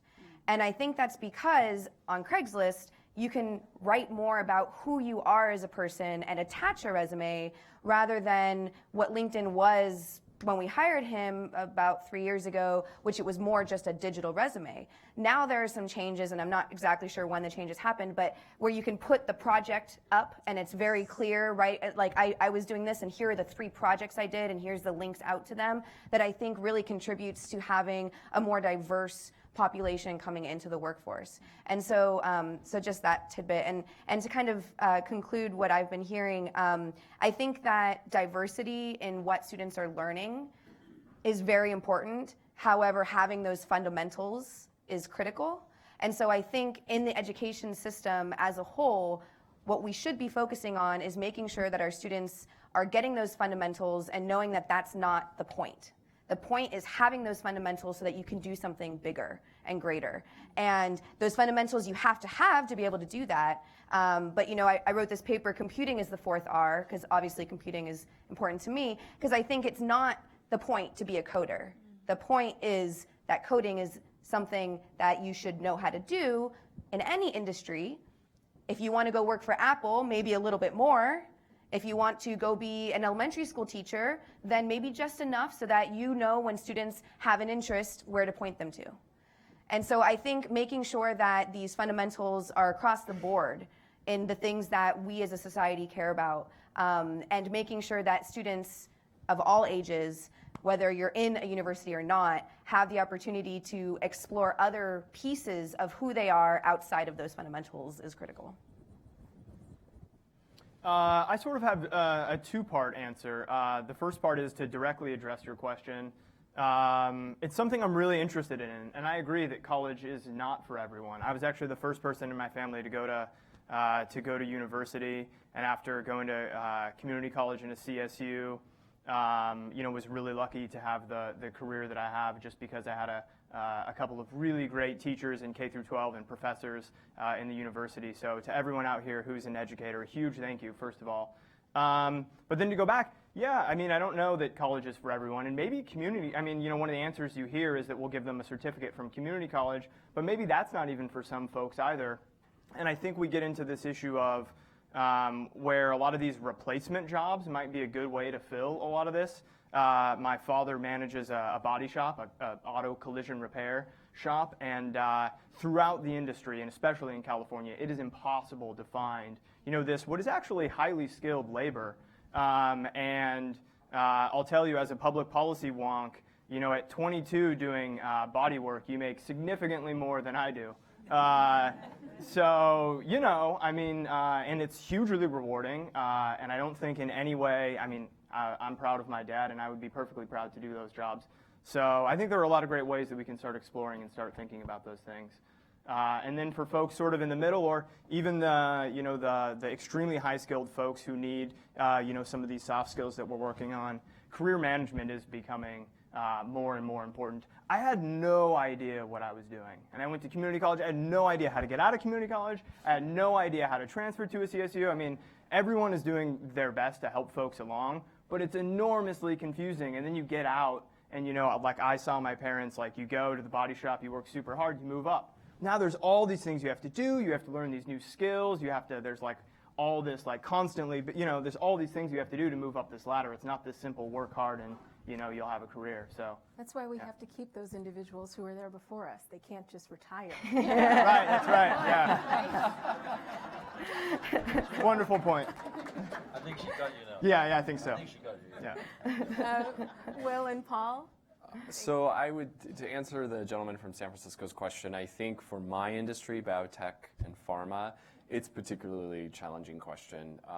We have a lot of non-exempt jobs, to be sure, and those jobs, for instance, I think we have 900 management associates at Genentech. Those jobs don't require a bachelor's degree, but so there is opportunity. But I think if we want to get more people into this industry locally, we need to focus on the partnership between industry, education, and government to get them excited at an early age about STEM so that they do go and get the undergraduate degree at a minimum. At this point, we hire, having an undergraduate degree is definitely a requirement for most jobs at Genentech, but I would say even more importantly is having experience. We don't even hardly hire people fresh out of undergrad. That's a challenge in and of itself, let alone to push to the fresh out of high school. So internally, we believe in sort of pushing this down because we have to start hiring the next generation of the workforce. But we also need the local education systems to meet us halfway by getting kids excited and engaged in industry, in STEM, so that they can go on to college and get those degrees. Perfect, thank you. And Paul? I think I'd say much the same thing as Will and Sarah. I mean, this is a fundamental issue in our society, right? And it's, I think one of the answers is that it takes a village, and that everybody here today, probably very well educated, needs to play an individual role in working in their society to do that. In my own case, guy I met at the gym turns out to be the district attorney. Terry Wiley is his name in Oakland. He's responsible for young offenders, kids of 15 to 18. And I decided to open up our 3D printing labs to them and to help him develop something like that himself for these young offenders. Just a small personal thing, that I'm doing as a professor. And I think I would challenge everybody in this room, whether you're a churchgoer or thinking about people in your neighborhood. It's this STEM type activity that we need, and I think everybody in this room, I think, has a personal responsibility to take someone under their wing and get them so that they can be part of your important workforce. So, Perfect. Yeah.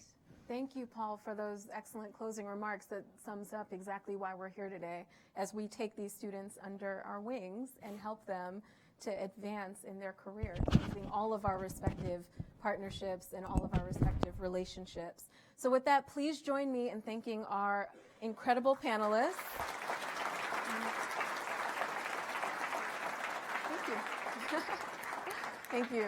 We're going to transition very quickly to what we call at LinkedIn the way in which you right now are closer than you think to your dream job, and the way in which you can legitimately not only access that dream job, but develop the skills needed and the training for that dream job. That's why we are now embedded with lynda.com, one of the largest online course portals. And so for that, we're very excited about all the things that are happening at LinkedIn across the board, and look forward to working with each of you on achieving your dream, whatever that is, and making sure that you are closer than you think. So we're going to cue up the video.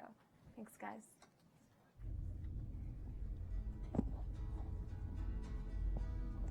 When I was a kid Every night before I went to bed, my dad would tell me I could do anything I set my mind to. Believing it changed everything.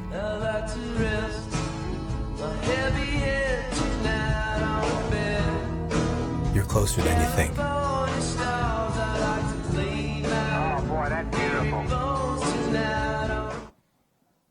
Awesome. So you too can be a NASA astronaut. You are this close. With that, I'd like to reintroduce President Napolitano, who will take over and provide remarks on the Grad Slam competition. All right.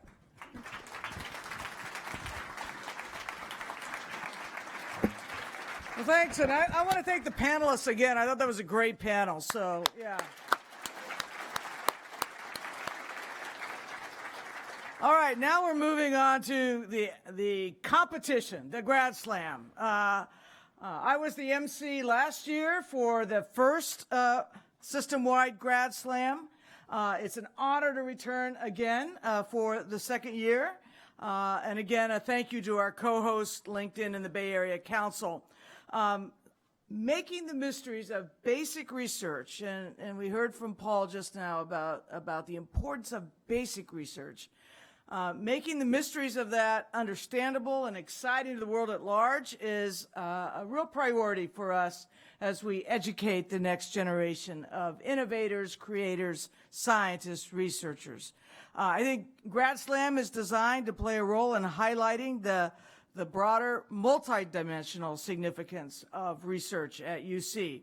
So the 10 graduate students you are going to hear from today are already champions. They already won their campus competition, and they are champions at explaining research in engaging, dynamic, and understandable ways to the public.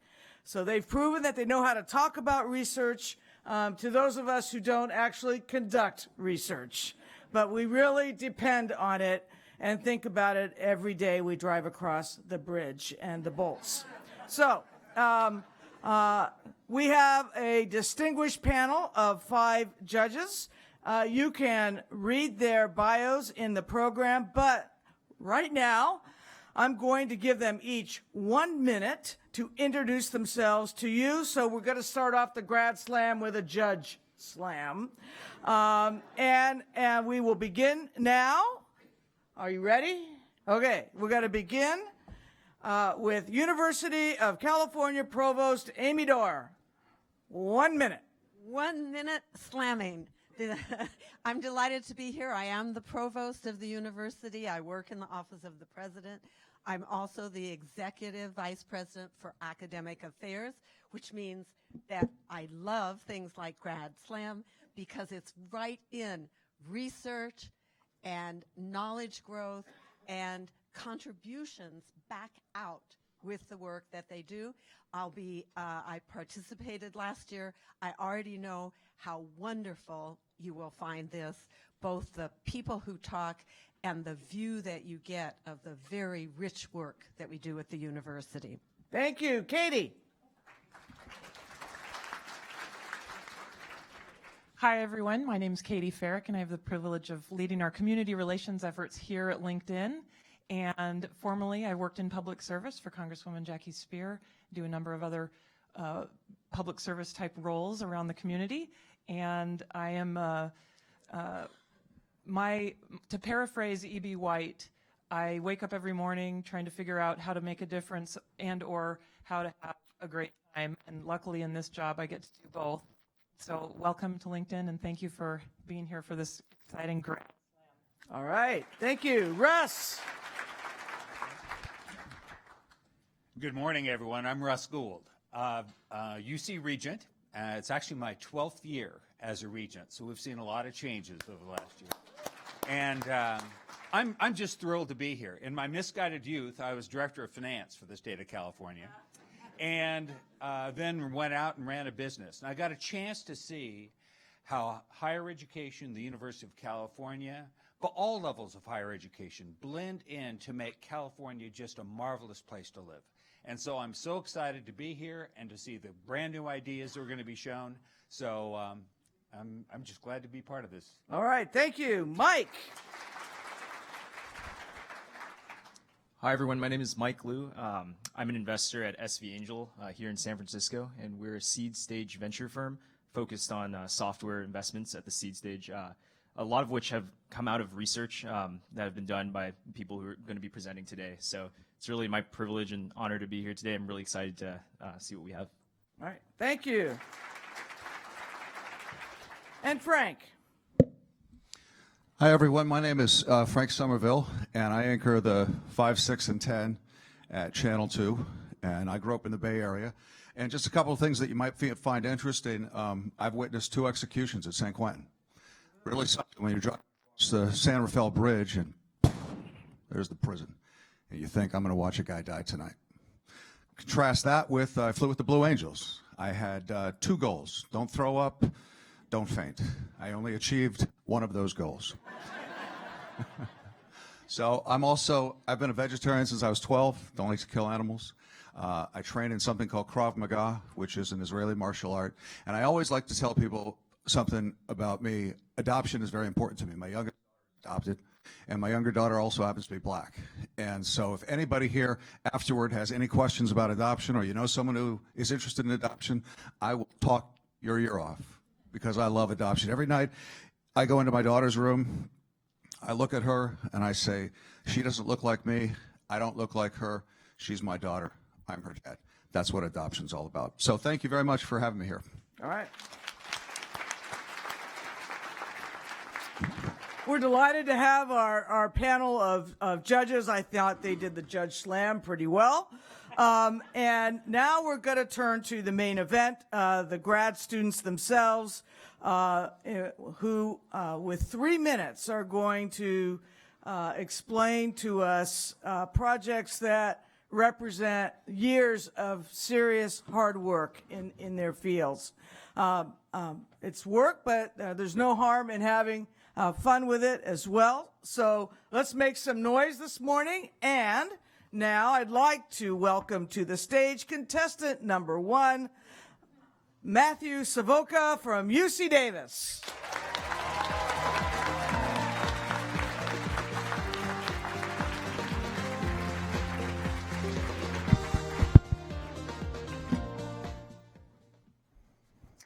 Hope everyone had a nice and filling breakfast like I did this morning, and that you're feeling satisfied.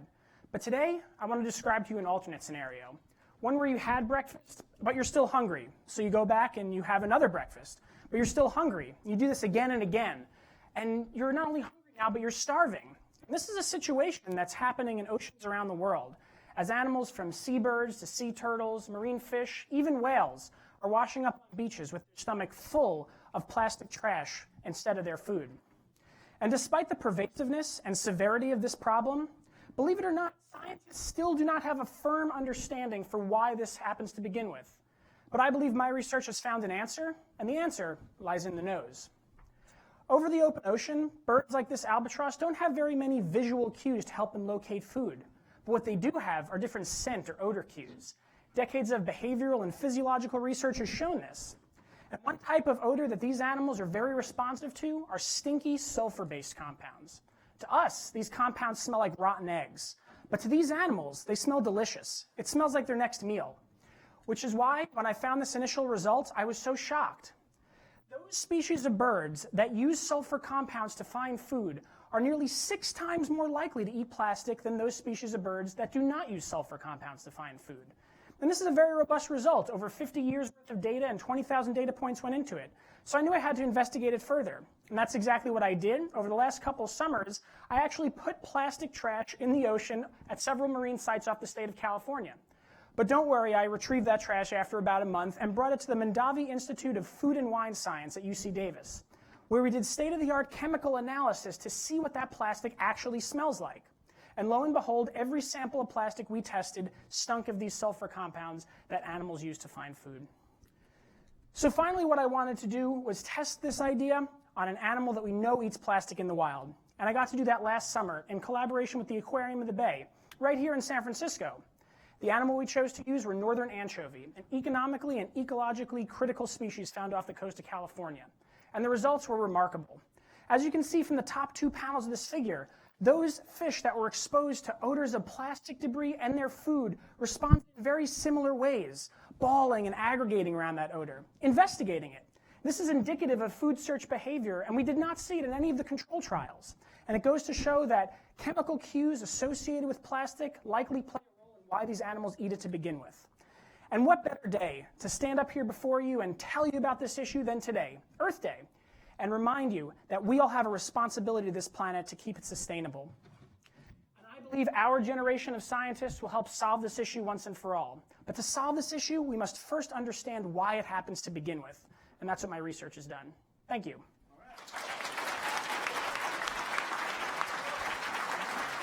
Go ahead and stand. Oh, what do you want me to do? All right. Okay, we're going to do the spontaneous photograph. This is all right, there's the camera right that there. guy right so yeah. Excellent. Now, now while the judges are adjudicating, do you have to be near the mic? They told me you have to be near the mic. Be near the mic. Okay. Yeah. All right. That's, I was told about. I mean, thank you. Yeah, we follow directions well. And next time I have anchovies on pizza, I'm going to be thinking about your presentation. But tell us a little bit about yourself. Where did you grow up, and have you always been interested in science? Yeah, so I'm originally from Staten Island, New York, which is the forgotten borough of New York City, but I can tell people that I'm from New York City, so that's pretty cool. I was born in New York City. Yeah, so yeah. There you go. Yeah. We're related. Well,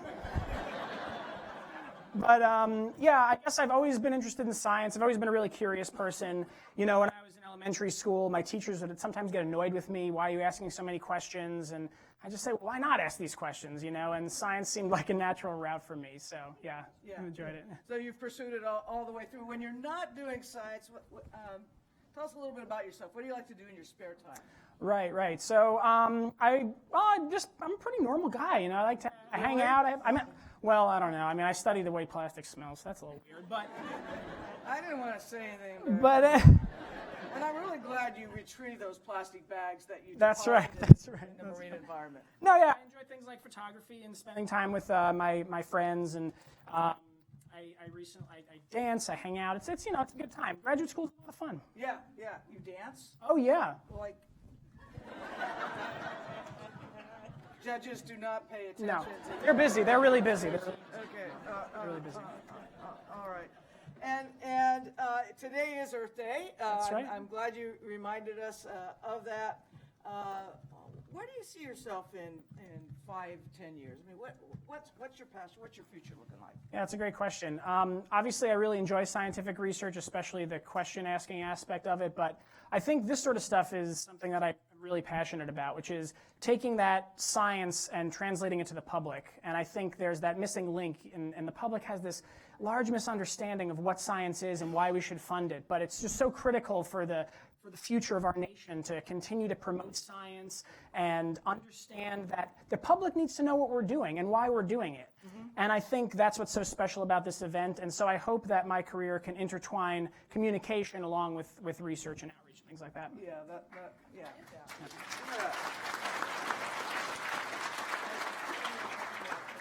And you say you were raised in Staten Island, but now you're at Davis. How did you make that transition, or what caused you to go west, young man? Right. Well, I've always said I think it's easier to go from the East Coast to the West Coast than from the West Coast to the East Coast, personality-wise, because everyone's, you know, aggressive and loud and talkative, can you tell, from New York. And so it's easy to come here. People are so friendly and wonderful and warm and stuff. So for me, it was a really easy transition. And I don't really enjoy winter very much. And California doesn't do winter, so I'm a fan of that. I'm with you on that. Yeah. Totally with you. And have you enjoyed your time at UC Davis? Oh, absolutely. I've had a great time. The graduate group in ecology there is absolutely wonderful. I have an extremely creative mentor who's helped me with all this work here that I spoke about today, a very supportive network of friends that I met in graduate school, one I'm going to be marrying soon, so, you know, it's been a good time. You're going to marry your friend? Yeah, well, she started out as my friend, and, you know, now we're going to get married because we like hanging out so much. Congratulations. Yeah, that's all great. That's great. Are we ready? The green light says go. Okay, go. No. Matthew, it's been a pleasure. Thank you so much. Congratulations. It's been a lot of fun. Thank you.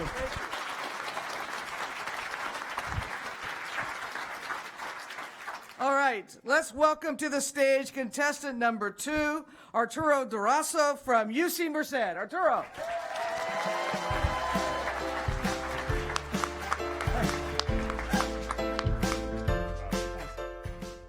By a show of hands, how many of you know someone who has battled cancer? The number is no surprise. I myself am a 2-year cancer survivor. Prior to cancer, I was the super active person. I was turning on my Vitamix every day, having my green juices. I did not believe that cancer would strike, but it did. For the 2 million new people who will be diagnosed this year, cancer is frightening and life-threatening. Most will survive, but 35% will not. Medicine itself is not enough. Oncologists now tell their survivors, change how you eat and how you exercise. It will improve your chances of long-term survivorship up to 30%. So, counterintuitively, survivors do not adhere to these recommendations. 7 out of 100 survivors meet the dietary guidelines. On average, survivors exercise 10 minutes a week, 15 times less than the recommended. You might be asking yourself, how is it that someone who's had such a life-threatening experience not change their lifestyle? Self-regulation theory, the theory that guides my research, explains how when overwhelming emotions and faulty thoughts come into play, it will override what we understand and decrease our chances of making those healthy choices. From personal experience, this paradox makes great sense to me. After my first year of successful treatment, I was now the person who was reaching out for the Cheetos bags and not making it to the gym. You might ask myself, why did I adopt such an unhealthy behavior? Because my faulty thinking and my emotions overrode my decision making. I no longer cared. Using this insight, we believe we can now harness these health communications. So, my foundation of my research is looking at how chronic illness, the concerns about chronic illness, do drive these thoughts and emotions. Therefore, we're not dieting and exercising. So from those findings, I am now focusing on cancer survivors. Looking at all the data that exists since 1950, the few studies that exist, 14 to be exact, all these studies express that survivors, because they believe that the cancer will come back and these overwhelming emotions exist, they don't change how they eat and exercise. Currently, I'm adopting some health communications to address these faulty beliefs, address these emotions. So for those 600,000 survivors that are estimated to die, let's prove them wrong.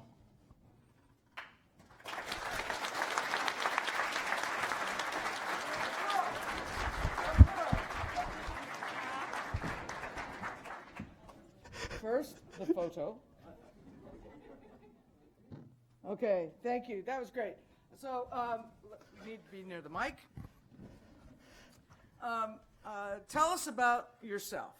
Tell us how you got to Merced and how long you've been there and what's the experience been like for you. Well, I signed on the dotted line in 2011. My mentor, Linda Cameron, was brought in from New Zealand.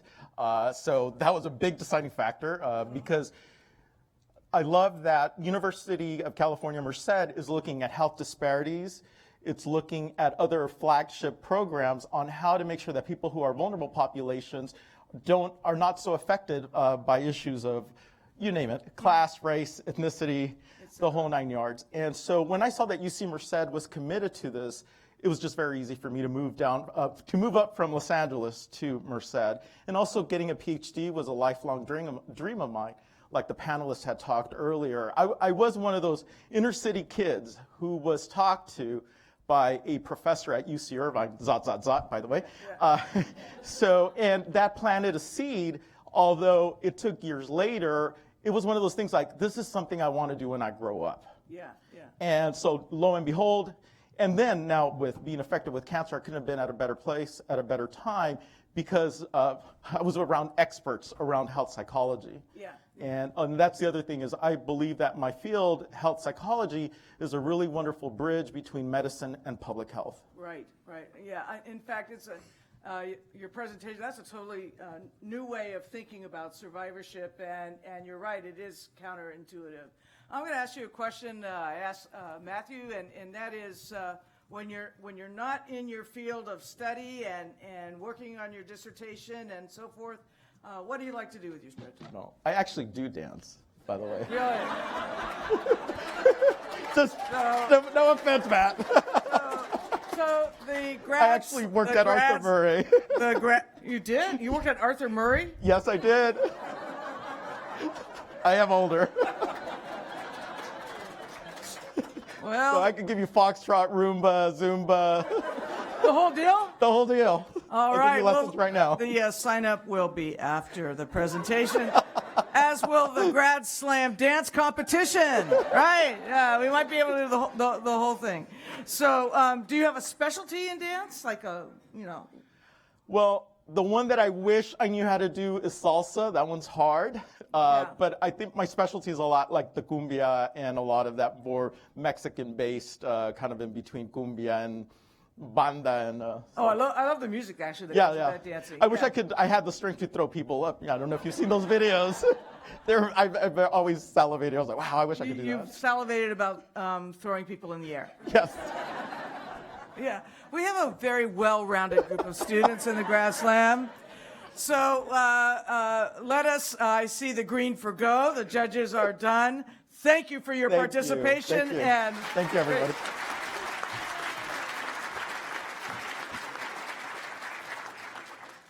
Our next contestant number 3, Shannon Smith Bernardin from UC San Francisco. UCSF is in the house.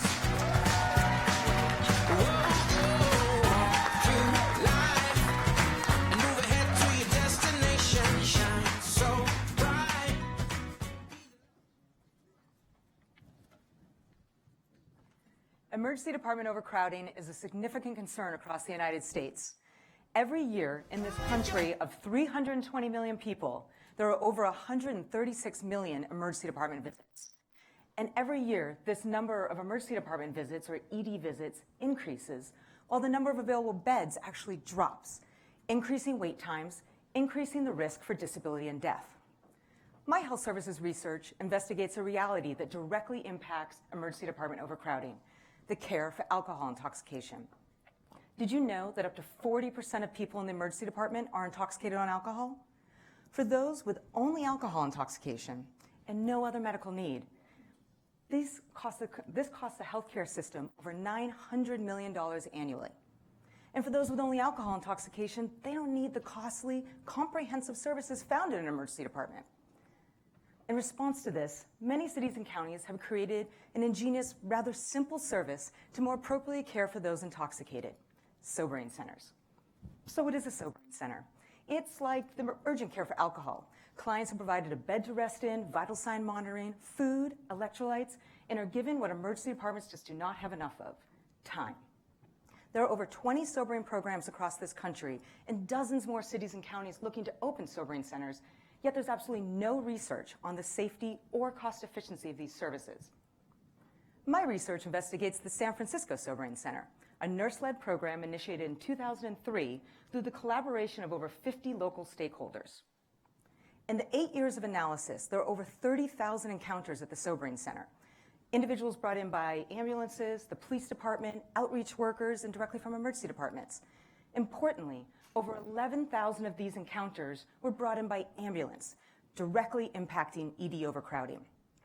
And for those brought in, a vast majority were able to sober safely without any additional intervention, while less than 4% had a medical or psychiatric emergency requiring a higher level of care.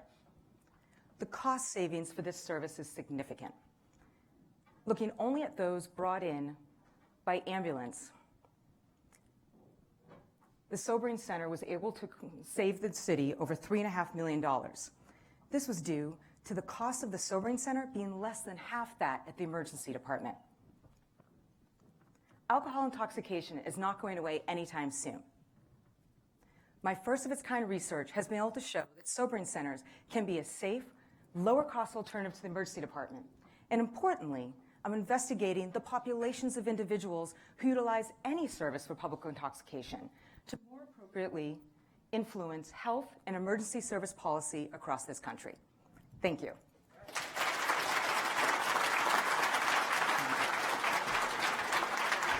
Thank you. All right. Perfect. We'll have a little discussion. I'm told we need to be closer to the mic, and thank you for that presentation on again new ideas, new areas that I think many of us have never thought about. But Shannon, tell us about your journey. How did you get to UCSF? I started in a small town in Maine. Hi, Mom. Hopefully she's watching right now. And I basically ended up in California, one-way plane ticket out of once I got out of college, and decided to move to San Francisco when I got my nursing degree. And then partway through nursing in the Department of Public Health in San Francisco, I just saw so many people that needed additional work, and a lot of the problems are systemic, and health policy in general is just kind of the way to answer a lot of those questions.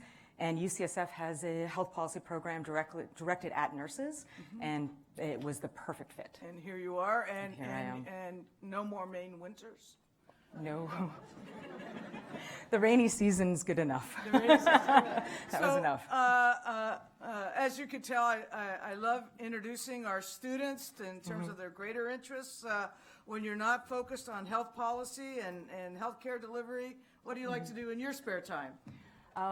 And especially when I have more time when I'm done, I love scuba diving and hiking, lots of outdoors activities. I like to kind of get out. I was a skydiver at one point, but once I became a nurse and I sprained an ankle, I decided that was enough skydiving for me. It was You mean you went skydiving more than once? 118.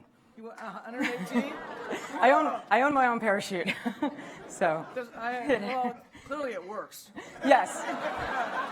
Yeah, that's one of the scarier things is actually wrapping up your own parachute, packing your own chute, and then jumping out of a plane, hoping that you really did a good job. I have to. What got you interested in jumping out of a plane on purpose? I kind of always wanted to do it, but I have to admit it was my first dive was 2 weeks after September 11th. And it was one of those things I saw so many people get impacted so dramatically with something outside their control that, I don't know, I just felt like I needed to do something crazy that was a little bit inside my control. And then I just fell in love with it and just kept going for the 2.5 years or so. Were you ever an instructor in skydiving? I was never an instructor, not that good. Yeah, so. yeah. Did you ever have the urge to push somebody else out of it? No, but I liked freaking people out. Whenever I traveled to go skydiving, I always brought my parachute as my carry-on. So I'd be like on Virgin America with my own parachute, and all the people around me would freak out just a tiny bit. I would. So skydiving and scuba, did you say? Yes. So you kind of have the above and below? Yeah. And tell us about the scuba interest. Are you still a scuba? Yes, I'm still doing that. I love the ocean. I love fish. Anything around the water, it just calms me down and it makes me really happy. I love fish. I love turtles. You know. So. Yeah. And maybe you can talk with Matthew about the ones that are smelling sulfur. Yeah. Yeah. No, it's been. Yeah, about the environment there. How do you find living do you live in San Francisco? I just moved to Oakland, but yes, I live. Yeah. All right. Yeah, East Bay. Whereabouts in? I live in Oakland. So where do you live? North Oakland, right behind the ashram that's there to San Pablo and 55th. I know exactly where that is. And welcome to the East Bay. Welcome to San Francisco. Thank you very much. Thank you.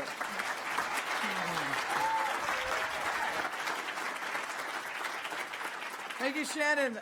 Contestant number 4, Michael Nyack from UC Santa Cruz.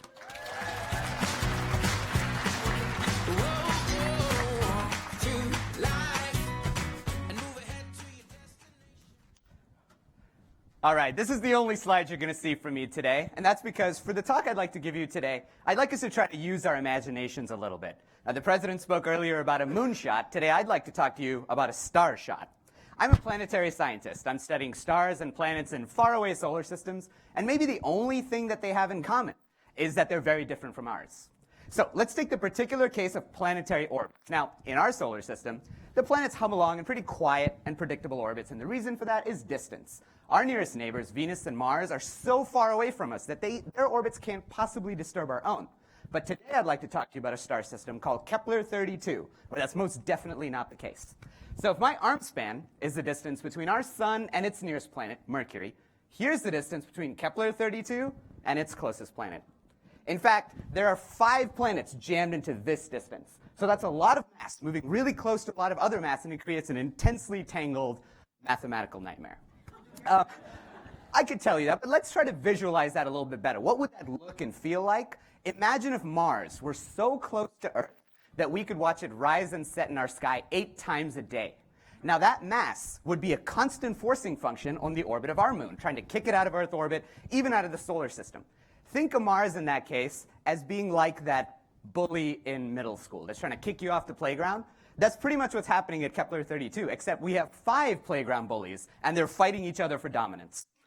To make things even more high schoolish, the bullies have the planets have resonances between them, which are the bullies kind of working together, 2 or even 3 working to dominate the playground. So this creates essentially gravitational chaos. What I'm trying to do by modeling all of this is figure out if a moon can somehow exist in the midst of all this, and if so, under what circumstances. The reason that's important is because we're easily 50 to 100 years away from telescopes strong enough to actually look up there and tell us if there are moons. Now, my research finds that, yes, moons can exist even in such cramped systems. However, in doing so, I made a really interesting discovery. Moons can actually dynamically hop between planets. Imagine if we could trade our moon for Titan or Europa. Just do a swap every couple of 100 years. That's actually possible if you're the third rock from the Kepler-32 sun. Thank you to those of you that got that reference. The final thrust of my research is to figure out what is the maximum mass that one of these moons could be. That's going to tell us what they look like long before we ever image them with telescopes. Are they small asteroidal moons like at Mars? Are they bigger moons like our own, or just dust rings like at Saturn? That's what I'm working to figure out. So I'd like to leave you with this thought. The next time you look up in the sky, think to yourself, it's a cramped universe up there. We found that cramped systems like Kepler-32 are actually more common than our sparse solar system. So maybe, just maybe, figuring these systems out could give us a clue about why we are so special. Thank you.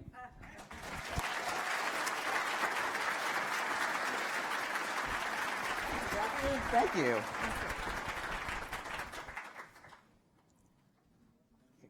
Thank you. You know, Michael, you were talking about all the bullies fighting in cramped space with their mass. And I didn't know whether you were talking about the solar system or the presidential primary. Just my editorial comment. That is that would be multidisciplinary right there. That's kind of the multidisciplinary approach to astronomy. Do you dance? I do not dance, no, unfortunately. Yeah. Would you like to? Apparently, if lessons are being offered. But I have something in common with Shannon that I just discovered. So I am also a skydiver, but I am an instructor. So. Oh, very good, very good. Got to talk to her later. So within the space of 4 contestants, we have a dance instructor, two skydivers. This is a remarkable group of students, I must say. Yeah. So tell us about your journey. How'd you end up at Santa Cruz? Well, okay, so I worked for the Air Force, and so they offered me the opportunity to get a PhD. And so I started off as an aerospace engineer. You know, I've always been interested in space. I thought aerospace engineering was where I wanted to be. I did that for a long time, and it was really fascinating. But what I learned is that in the back of the engineer's ears are the scientists whispering, here's what we want. Here's what you need to build. The science whisperers. Yes. Yeah. And so I decided I wanted to be one of those people. And you wanted to pursue that yourself with all of the research that entails. Have you always been interested in planets and stars? I mean, what got you interested? I have always been interested. I think. So I grew up in Los Angeles, and this is the 90s. Before today, you can see stars, but back in my day, it was all smog. One of our earlier panelists would say you're close to retirement.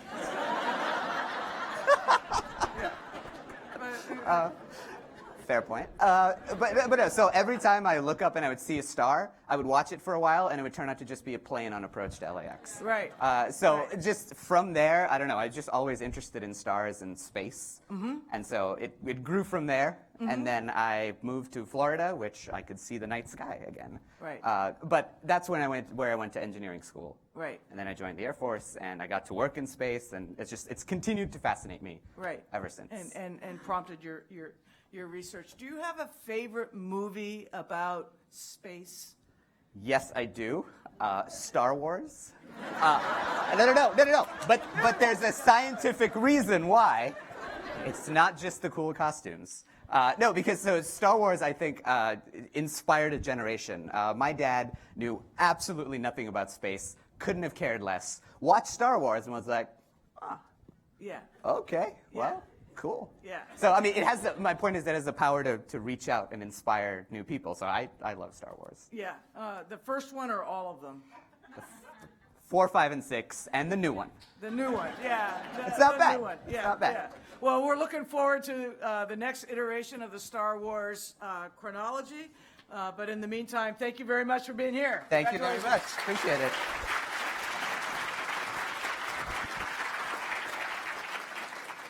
All right, now please welcome to the stage contestant number 5, Peter Byerly from UC Riverside.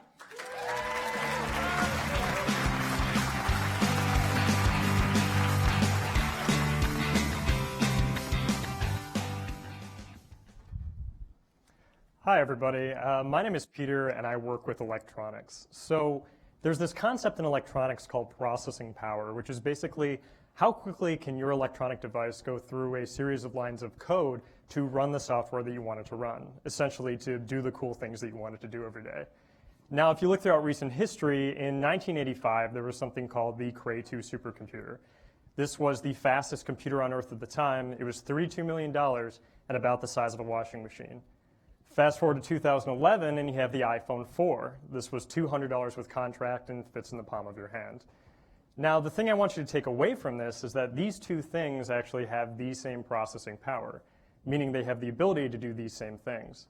So as the size of our electronic devices has gone down to the same amount of power, the cost has gone down tremendously as well. Now, this trend would continue. However, there's a major problem that the general public is kind of unaware of, which is that 90% of the individual components in your electronic devices are made out of the element silicon. However, if you try to get silicon down below about 10 nanometers, your device actually won't work. And there's some very complex solid-state physics behind why this is true that I don't have time to go into right now.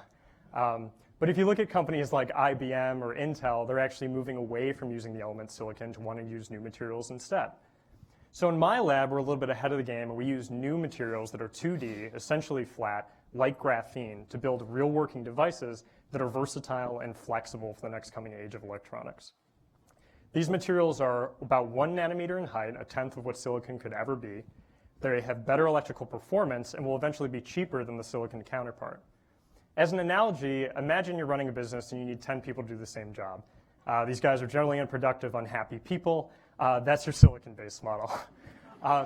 Instead, now you only need 1 employee to do that same job. He's 10 times as productive and actually wants to be paid less for some reason.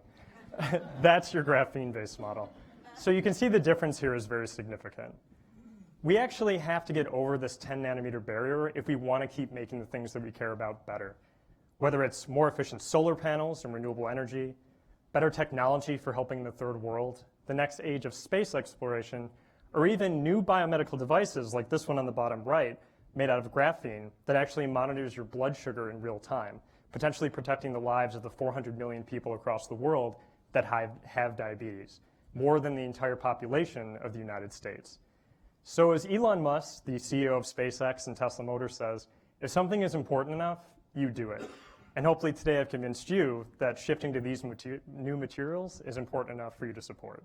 Thank you for your time.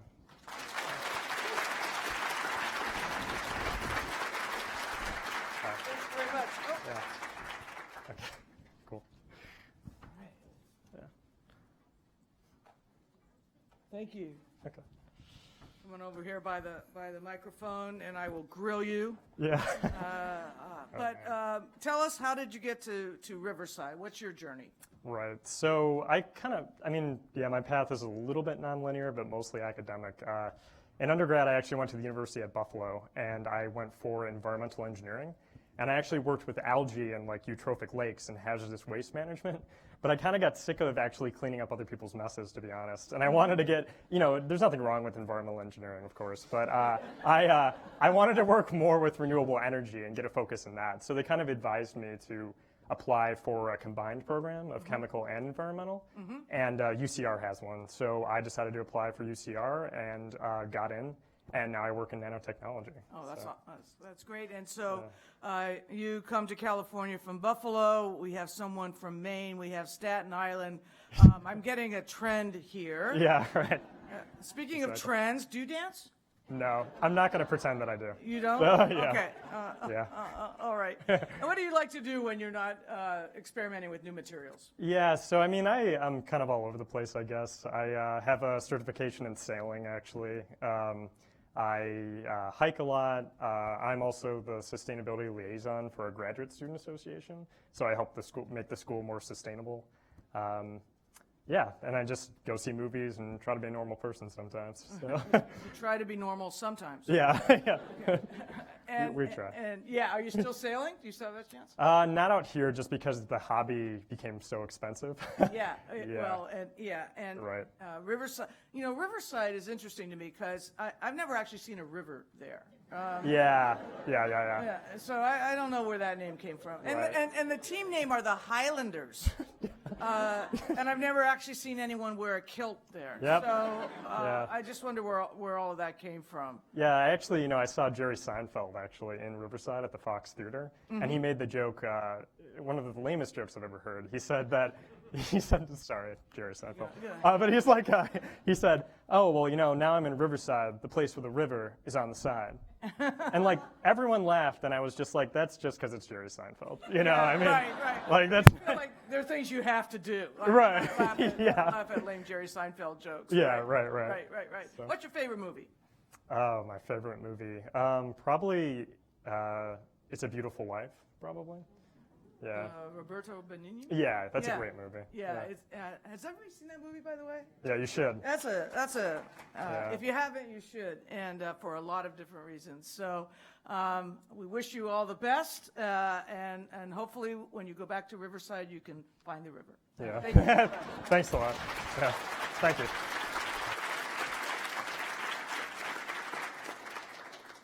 All right. Contestant number 6, please welcome to the stage Gary Lee from UCLA.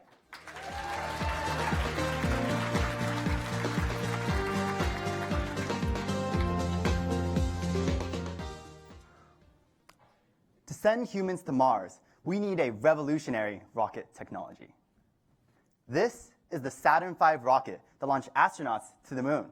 It is the largest rocket ever built, larger than even the Statue of Liberty. This rocket requires an enormous amount of fuel in order to launch this relatively tiny spacecraft into orbit.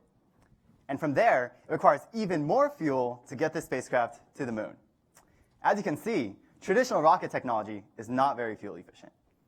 So how do we get to Mars, which is 200 times further away than the moon? The answer is an ultra-fuel efficient technology called electric thrusters, or plasma rockets. By replacing the old rocket technology on this spacecraft with a modern plasma rocket, this spacecraft can get to the moon with 1/10 this tank of fuel. Or seen another way, this tank of fuel can get you to Mars. So why haven't we gone to Mars yet? Well, this thruster must operate for many years for a Mars mission. Imagine what would happen if you left your car running for a few years. It would break, and so will your plasma thruster if you run it long enough.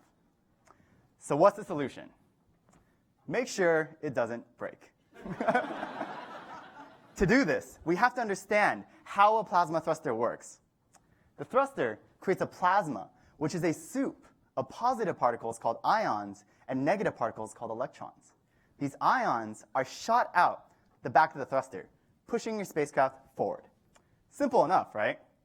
But what happens when this plasma gets close to the walls of the thruster? When an ion hits the wall, a piece breaks off. And if enough ions hit the wall, eventually the wall will completely break, potentially causing your thruster to explode. But what if there was an effect where the pieces that break off turn around and go back to the wall, repairing itself? Could something like this actually happen? Turns out, yes. This effect, called plasma redeposition, can magically repair the walls of your thruster, making it unbreakable. For my research, I created plasma and smash it against different types of advanced thruster wall materials in order to maximize this plasma redeposition effect. So far, I've found that I can double the lifetime of current thruster materials. That can make the difference between getting to Mars and getting stuck halfway. My end goal is to design a thruster that can last 10 times as long, making it effectively immortal. Such a thruster would solve the fuel inefficiency of traditional rockets and enable us to travel to Mars. Thank you.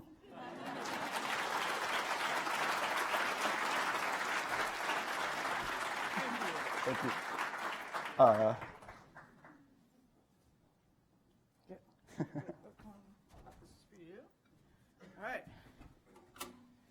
So, Gary, did you actually see the movie The Martian? I did. I watched it in full IMAX 3D.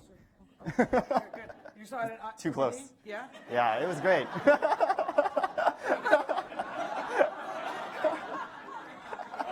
That's all right. So, do you dance? I do not dance, unfortunately. Okay. But we'll go back to The Martian. Did you think it was realistic? Yeah, so that's the great thing about The Martian. So they actually worked with scientists to actually get everything to be realistic. Like the thruster that they used on that spacecraft is pretty much the thruster that disappeared on this slide. But they use real technology that NASA will be using within the next 20 years. So I thought that was the most amazing thing. Yeah. And some of the math might have been slightly off because people in academia, for some reason, they love criticizing scientific movies. Like Interstellar, The Martian, Gravity. Every time something is wrong, my professor will be like, well, that was rubbish. So. Right. So they don't view them as artistically, they view them as a scientific demonstration. It just happens naturally. Like when I watch it, I have this urge to say like, is this calculation right? But I repress it because I want to enjoy the movie. So you're repressing your inner math design. I don't let my inner grad student out during movies, only in the lab. Oh, that's good to know. Tell us about how you got to UCLA. What's your journey? Okay, so there was actually quite a long journey. It started in high school when I did these science competitions relating to astronomy. So I got really interested in space. And then I actually ended up going to UC Berkeley. Go Bears! Oh, go Bruins too, because I go there now. But, Yeah. but I had a great time at UC Berkeley. I studied astrophysics. So instead, like Michael here, instead of going from aerospace to astrophysics, I went from astrophysics to aerospace. Okay. So we're like opposites. Different journees. Yeah, different journeys. Yeah, but it's a very similar adventure because we study the same things. We study space, right? So I realized that, again, the astrophysicists are the one that are the science whisperers, the one that tell people what to do. Yeah. I don't mind being told what to do a little bit, so I went to become an engineer. It's not that bad a thing, being told what to do, especially if you're doing something really interesting, like developing rocket technology. There you go. Yeah, so I thought that was a good compromise. Yeah, there it is. What do you do in your spare time when you're not engineering? Spare time. I haven't heard that for a while. It's a concept. You sometimes you have it as you approach your retirement age. Right, but I do have some spare time. So something I got into really recently was snowboarding. So in Southern California, it's really big to go to Mammoth and Big Bear and go snowboarding. And I started, I think, 2 years ago, and I've gone 10 times this year. Yeah. So it's amazing. And I decided to go a step further and get a GoPro, because for some reason, a GoPro makes you think you're good at something. Right. They build that into the software, yeah. So you have this pressure to do something cool. But something cool could also be something stupid. Right. So I'm still like a beginner intermediate snowboarder. So I went to Mammoth like 2 weeks ago. Right. And I brought also a selfie stick. So that's a new invention this decade that I'm kind of embarrassed to reveal, but Kind of an interesting trend. Yeah, go ahead. but you take the selfie stick, you put a GoPro on it, and you try to do cool things. Yeah. So I tried to go on a jump before I warmed up. Right. Right after I landed, I kind of like totally lost balance. I think I'm blaming on the GoPro. Right. And then I fell backwards and I broke my helmet. Oh my gosh. Yeah. Oh my gosh. But fortunately, I still have my memory of research in plasma rockets. So I'm going to finish my PhD. There you go. And you've now just learned another scientific fact, that gravity, it's everywhere. Thank you very much. Thank you.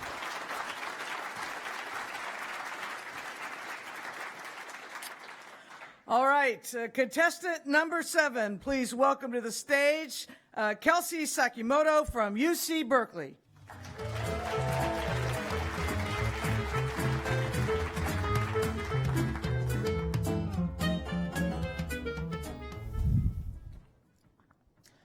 If you ever have the chance to go back in time and change history, don't worry about whatever might happen in the upcoming election. There are much bigger fish to fry. Go back 3 billion years to when the biggest mistake in evolutionary history happened. 3 billion years ago, chlorophyll, the light-absorbing molecule in plants that powered photosynthesis, popped into existence, and from there, all of our troubles stemmed. While the rate at which plants photosynthesize food and fuels from carbon dioxide and sunlight has sufficed for the last 3 billion years, within the last 100 years, we've become acutely aware that plants struggle to fuel our exponentially growing population, and chlorophyll's inability to absorb a lot of sunlight is largely to blame. At best, chlorophyll only absorbs 12% of the sun's energy, and in actuality, plants generally muster efficiencies in the range of less than 1%. Obviously, this is no longer good enough. In contrast, modern solar panels now average efficiencies in the range of 15 to 20%, although they do remain fairly expensive to produce. If you have the chance to go back in time and change history, fix chlorophyll. But barring that magical ability, you may turn to the amalgamation of chemistry and biology that is my research. Over the past few years, I developed an alternative, better version of photosynthesis called artificial photosynthesis. Rather than rely on inefficient chlorophyll to harvest sunlight, I've taught bacteria how to grow and cover their bodies with tiny semiconductor nanocrystals, which are much more efficient than chlorophyll and can be grown at a fraction of the cost of manufacturing conventional solar panels. Once covered with these essentially tiny solar panels, these bacteria are able to grow and photosynthesize food, fuels, pharmaceuticals, and plastics, all utilizing solar energy.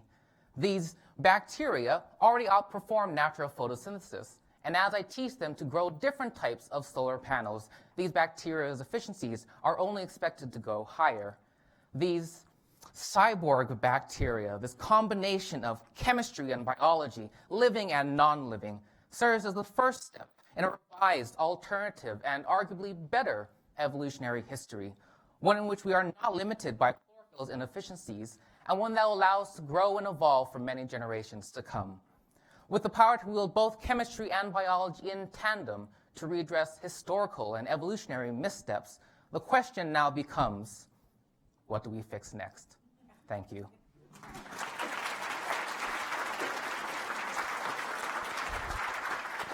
Thanks, Kelsey. Thank you. All right. I love that theory of fixing evolution, and there's a lot of evolution I'd like to change, but... Well, luckily, we're always evolving. There's always tomorrow. You can fix it later. We're always evolving. Yeah. That's good to know. Yes. Kelsey, tell us a little bit about yourself and your journey to Berkeley.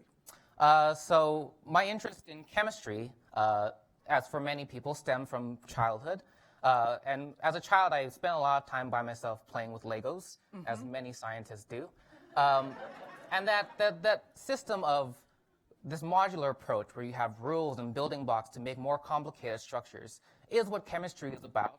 And as I grew older and decided to go to college, it seemed more appropriate for an adult to be a chemist than a professional Lego player. So that was a decision that many people approved of. Yeah, I think so. Do you still play with Legos? Yes, I do. Yeah, but now it's a teaching tool Ah, yeah. Yeah. That explains it. Yeah. What is the most complicated structure you've ever constructed from a Lego? I didn't really like building complicated structures or large things. The nice thing about sort of chemistry work is everything is very, very small. They're very intricate packages of very complicated working parts, like watches and things like this. And so the things I generally tend to build were very small, tiny mechanism things that did something cool, had a little moving lever part, did some little robotic thing. So more things like that. Yeah, little robots kind of going. Yeah. Walking around doing my bidding. Did you ever make dance? So you're one of the ones that likes to give orders. Yes. Yeah. You'd rather give than receive. Yeah, of course. I think we all do. And did you grow up in the East Bay? Did you grow up in Berkeley? No. So I'm originally from Hawaii, and that's where I grew up for 18 years. And then I actually went to the East Coast, to Connecticut, to Yale for my undergrad. And as with many, I've now come back to warmer weather, hopefully for a longer duration. It's a nice draw, is it not? It is. It is a nice draw. And in addition to the Legos, what would you like to do? What do you like to do in your spare time? The other big category of things I do would be music. I've always played different musical instruments. And one of my favorite things to do is to play in the pit orchestras for like musical theater productions and stuff like that, since it is close to the acting, but not actually having to do that dirty business of being an actor. And being on stage. What do you play? A lot of wind instruments like saxophone and clarinet and all these sorts of things. As a pit orchestra person, you have to be able to play maybe 4 or 5 different things. Yeah. They won't hire a one instrumentalist to play They one want thing. you to be flexible. They want you to be flexible. You got to do it all. Multitask. Yeah, multitask. And tell us, what are some of the more recent musicals you've been in the pit for? Chorus line and things like this. Sort of the more classical musical theater. Yeah, the Broadway musical. Broadway musical. Have you that seen sort of Hamilton? things. I have not. Yeah. Is on my list of things to do. Have you heard the music? I have. It's awesome, is it not? It's a whole new genre of things. It's very exciting. Yeah. I was reading that the star, the writer of the show, is actually starting to work on another one. So I look forward to that. So since you play in a pit orchestra, that means you have to practice. In theory, yes. That's why I tell the conductor, yeah, I practice. Yeah. I got it. And he believes you. So far, so good. Yeah. So. Well, we wish you all the best being in the pit, and all the best with your Legos and with your career. All right. Thank you. Thank you very much.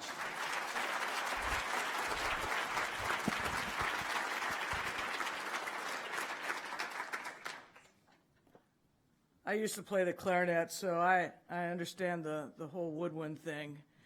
And then I decided not to practice and became a lawyer. Okay. Let me now introduce and please welcome to the stage Nicole Leung from UC Santa Barbara. Nicole?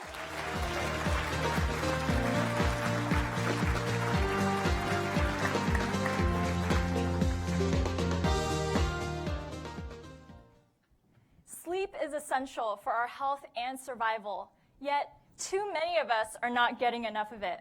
The U.S. Institute of Medicine estimates that over 50 million Americans suffer from sleep deficiency, which increases the risk of depression, obesity, heart disease, and stroke. A disruption to sleep is a disruption to the body's internal clock, a clock deep within the brain that controls sleep-wake cycles and other daily patterns. A defining feature of the internal clock is its ability to synchronize to the surroundings, such as to light. For example, light is what allows us to adjust to new time zones when we travel. There are 2 questions that drive my research at the Craig Montel Lab at UCSB. First, how do our eyes receive light information? And second, how is this information converted into a language that our brains can understand? In the human eye, there are 2 pathways of light from the eye to the brain. Light through rods and cones allows for vision, and light through these lesser-known retinal ganglion cells helps reset the internal clock. Interestingly, individuals who are blind can still sense light, and they do so through these cells to help maintain their internal clocks. However, there's still a lot we do not know about this second pathway. So the two light pathways in the human eye are drastically different. So different, in fact, that the second pathway is actually more similar to a pathway found in the fruit fly, Drosophila melanogaster. I used the light pathway found in the fly eye as a model to study how light affects our internal clocks. Through my work, I discovered a new protein that is critical for the light pathway in the fly eye, which is shown in the top left. The image next to it is zoomed in to individual eye cells, and in green are proteins of the light pathway. Here I show that this new protein, in red, is found in the same place, and I also show that this protein is important for proper eye function. To test this, I measured the electrical activity of the fly eye responding to flashes of light using the device shown on the left. And I found that when you knock out this critical protein, the fly eye can no longer communicate with the brain, which means that these flies, these mutant flies, are essentially blind. So why is it important to study the path of light from the eye to the brain? This fly protein is also present in humans. By manipulating this protein, we may one day be able to manually reset our internal clocks and find a cure for conditions like jet lag and other sleep disorders, with the hope of helping us stay up longer and sleep better. Thank you.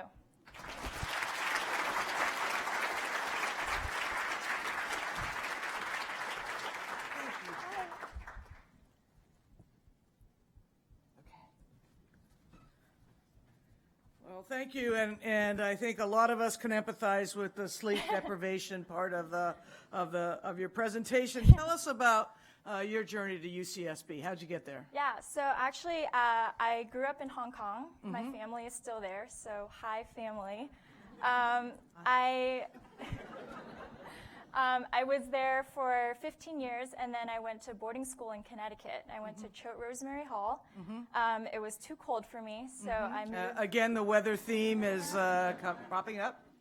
I moved to Los Angeles, and I attended Occidental College, where President Obama spent a couple years. So we're very proud of that. And then after college, I moved up to UC Santa Barbara, and I worked as a lab technician for a evolution lab, and I studied the evolution of bioluminescence. And then I started grad school in Craig Montal's lab studying sensory neurobiology. And that got you into the study of the eye and the research that you described here today. Tell us a little bit about yourself when you're not studying. What do you like to do in your spare time? I am a dancer. All right. Let the record show. All right. What kind of dance? I trained in ballet since I was 3. And due to a back injury when I was a teenager, I had to stop training. I guess I wanted to be a prima ballerina. That was my life dream. But then I found science, and now this is my lifelong dream. But I still continue to dance, and I still take ballet classes at UCSB and other forms of dance as well. Do you ever get thrown up in the air? No, I do not.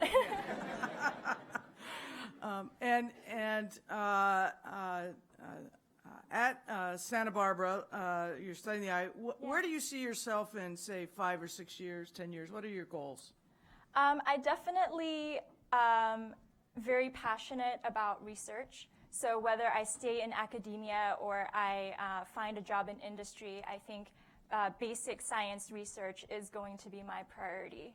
So that's where I see myself. And I see myself in California for a very long time, maybe forever. All right. There you go. Do you get enough sleep? No, I do not get enough sleep. Yeah, that is the honest truth. What is enough sleep? I think that depends person to person. There is not, everyone says, oh, it's 8 hours or more. More sleep is not necessarily better. Some people function very well with 7, 6.5. So it really depends on the person, and it's more the quality of sleep you get rather than the quantity. So what do you mean by quality of sleep? I'm trying to think of the meetings I've been in recently and whether I got to the right level. So, yeah. So I believe that quality of sleep is really an undisturbed sleep. You know, if you live, where I live, I am in the direct flight path to the Santa Barbara airport. So every couple hours, you know, there's a, you know, that is disruption in sleep. So I think quality sleep is undisturbed, deep sleep. Oh, then I've definitely been there. Okay. Well, we wish you all the best. Thank you, Nicole. Thank you. Thank you so much.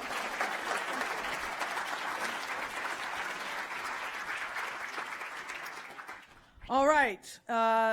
We're now at contestant number 9. Please give a warm welcome to Tiffany Taylor from UC San Diego.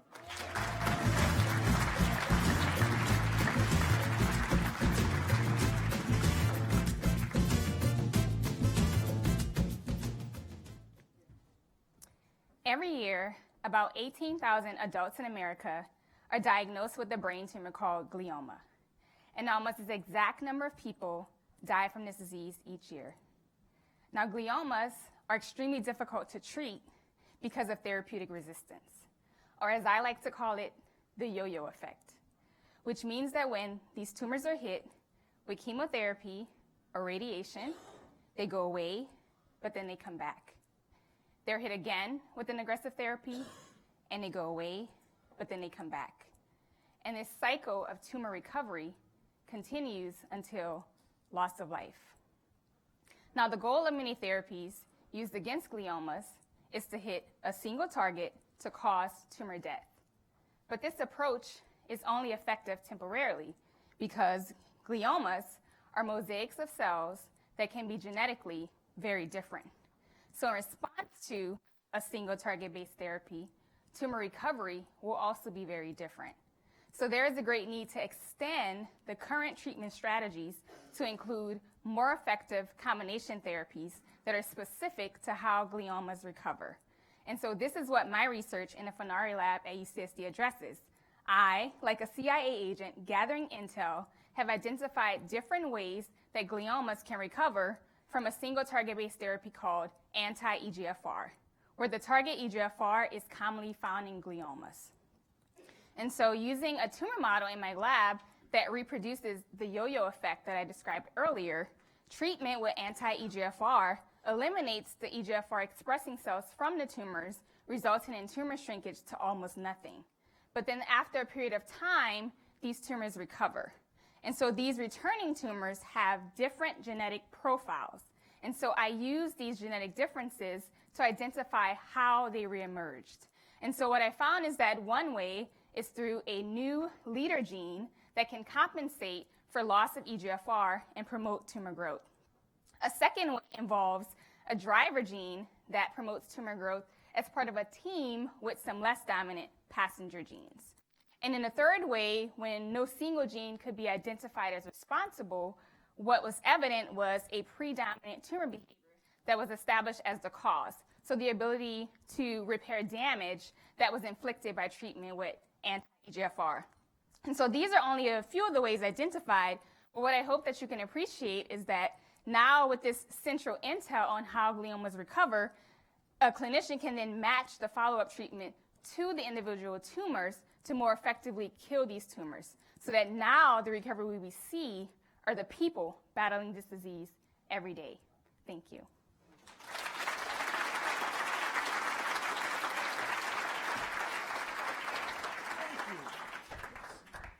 Can't have that in the picture. Oh, hold on just a minute. I forgot the thing. All right. Well, thank you very much, and for that presentation, Tiffany. We'll get close to the mic, and we're all interested in knowing what your journey was to UC San Diego. Have you always been interested in science, for example? I have. I grew up in New Orleans, Louisiana. Science was actually one of my favorite subjects because it was the only one that I didn't master, so it was like challenging, and so I was like, okay, I won't get bored with this, so let's stick with this. And so I went to the East Coast to Howard University for undergrad and did biology, and there met a wonderful mentor, Ted Brimner. Hi, Ted. He's watching. Who got me really interested in cancer biology, and so I did work in his lab. And yeah, I just wanted to pursue a graduate education in cancer biology. And what brought you to San Diego? So there was actually one professor who works at San Diego. She's not my current advisor, but when I was a senior, I had this big plan that I was going to go to UCSD and I was going to work in Jean Yang's lab. So I actually only applied to UCSD because she worked there. But when I got there, she had 6 graduate students, so she couldn't take me, but she helped me to find my current mentor. And she's on my committee meetings, my thesis committee, so I still get some help from her. Oh, that's great. And when you're not doing cancer biology, what do you like to do in your spare time? Hang out with friends, but one of my favorite pastimes is to binge out on Korean dramas. I love Korean dramas. They're so good. Wait a minute. Binge on Korean dramas? Yes. I don't even. I have what to are educate they? you guys. No, seriously. So what's people a Korean drama? people think that they're like telenovelas. So you can think of it as a telenovela. It's not as crazy. Well, some might be a little bit. But they actually have a specific amount of episodes. So they don't go on and on and on. Most of them are about 16 episodes. So you start one, you watch the episodes, and you see how the story transpires, and then you get to the end. But my friends and I, we realized the pull is that every single episode ends on a cliffhanger, right? So then you're like, oh no, I have to see what happens next. And then there's also the pull of, I want to see what happens at the end. So you just keep watching and watching and watching. So you get to the end. So the key is, if you have work to do, just don't start one. Because once you start, it just spirals. So that could tie into sleep deprivation. Oh, yes. Many nights where I didn't get much sleep, and then I'd be in lab, and I was like, but it was worth it. Do you speak Korean?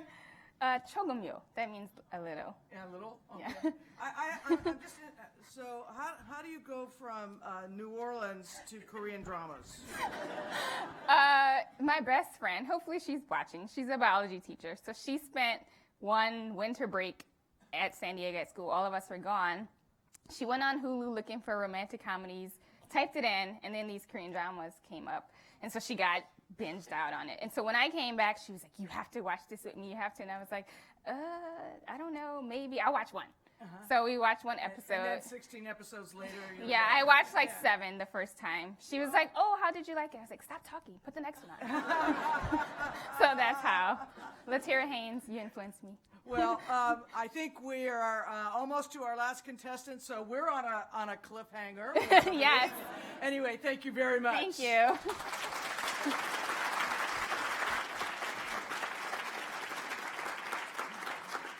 All right, and now we're on to contestant number 10. Please welcome to the stage Mallory Hinks from UC Irvine. Mallory?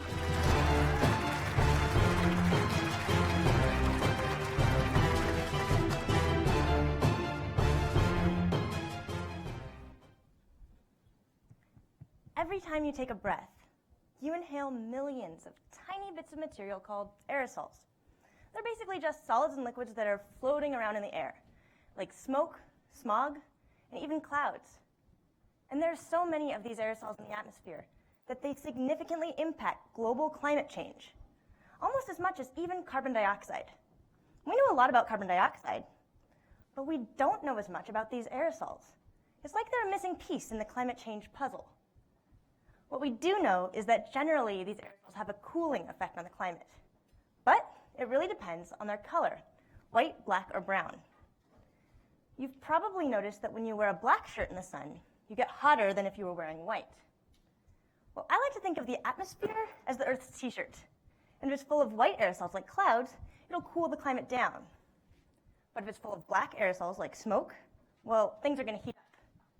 Now, brown aerosols, which we see every day in smog, have a slight warming effect. But what really makes them interesting is that when they absorb sunlight, they can actually change color from brown to white. And that changes how they affect climate. I want to know how quickly this color change happens and how it can affect climate change, especially at different environmental conditions. To do this, I've actually built a device that allows me to make my own brown aerosols. It's called Mallory's Aerosol Generating Irradiation Chamber. call it magic. And it can make aerosols under controlled conditions in the lab by mimicking the processes that actually make aerosols in the atmosphere. So once I've made these aerosols, I can collect them, shine artificial sunlight on them, and measure how quickly they change color at different temperatures. What I've found is that at warmer conditions, this color change happens faster than at cooler conditions. And this is important because it means that brown aerosols in cold parts of the atmosphere will stay brown for longer and contribute a warming effect for a longer period of time. But why does this even happen? Well, we suspect that it's not necessarily a temperature effect. These aerosols are essentially the consistency of peanut butter. And can you imagine trying to swim through peanut butter? Probably wouldn't. But what if you were to heat it up? Then that peanut butter would start to melt, and then you could swim faster. Same thing happens with aerosols. As they get warmer, they get more liquidy, allowing the molecules inside of them to move around faster, and thus change the color faster. Aerosols are vital to our understanding of climate change. We've paid a lot of attention to carbon dioxide over the last several decades. We need to pay just as much attention to these aerosols if we want to implement the most effective environmental policies. My work gets us one step closer and fills in one more piece of this climate change puzzle. Thank you.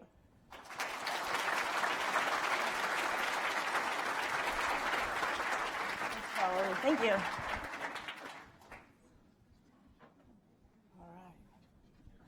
Well, thank you, Mallory. And now I have to contemplate swimming through peanut butter. So it's very interesting to think about.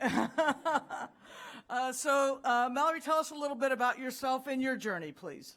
Well, I knew that I wanted to do chemistry after high school, so I actually went to San Diego State and did my bachelor's degree and my master's degree there. And I actually studied silver nanoparticles. But I really wanted a way to directly impact the environment. So I knew UC Irvine has a really great atmospheric chemistry program, so that's where I wanted to go. I did apply other places, but luckily I got into UCI. That's the one I wanted. That was the one. You wanted to be an anteater. Yes. Yeah. Well, that. Did you have a teacher or somebody particular in high school or earlier that got you turned on to science? How did this happen? I had a really great high school chemistry teacher. His name was Mr. Sloneker. He probably isn't watching this, but he could. Yeah. He could. Yeah, it's possible. But he was really great, and he made it really interesting. Yeah. And so that's why I wanted to go into it. And then you've pursued it ever since. What do you like to do in your time when you're not doing chemistry? I like to do a few things. I like playing softball, so I have a really great, just fun softball team, not competitive. Does it have a name? What's the name of your team? It's called the Blackhawks. The Blackhawks. I thought that would be intimidating. Yeah. I'm intimidated. What position do you play? I play second. All right, second base. All right, so you play softball. What else do you like to do? I actually like to bake, which goes hand in hand with chemistry because you get to mix things together. But at the end of baking, you actually get to eat the thing that you made. Chemistry, that's kind of frowned upon. So I like to make cupcakes. Did you bring any today? I didn't. It would have taken me a very long time to make enough cupcakes for everybody. Do you like to dance? I do like to dance, but I don't have any formal training, so I don't know if I can keep up with all of them. I think so. Maybe Arturo can teach you. I'll take you up on that. Fellow anteater. Yeah. As I said earlier, the dancing part of the program will commence after we do the presentation. So, we're already planning. That's really good. Where do you see your future? Where do you see yourself in 5 to 10 years? I actually really like environmental chemistry, so I want to go into science policy so I can help implement these public policies that these aerosols are important for. So I'm hoping to go do a science and technology fellowship from AAAS when I'm done with grad school. Oh, very good, very good. Are you following the Paris Accord and the agreement that is being signed in the United Nations today on climate change? Not today. I've got other things on my mind. You were kind of busy. Yeah. It seems like the world is finally beginning to engage in yeah, it's really exciting. Be a role for scientists. And do you see yourself staying in California? I am born in California, but a lot of the science policy is in Washington, D.C., so it may be that I have to go that direction. Maybe we can get Washington, D.C. to come out to California. That would be a great idea. I would love that. Yeah.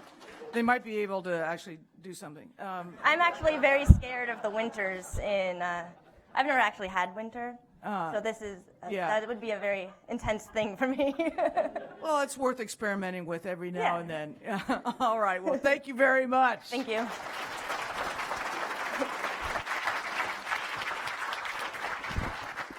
Let's give a round to everybody.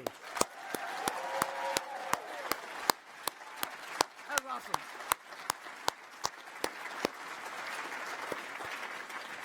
All right, our judges are tabulating their results. I'm going to turn the podium over to Bill Tucker, our interim vice president for research, and he'll tell us what to do next. Thank you.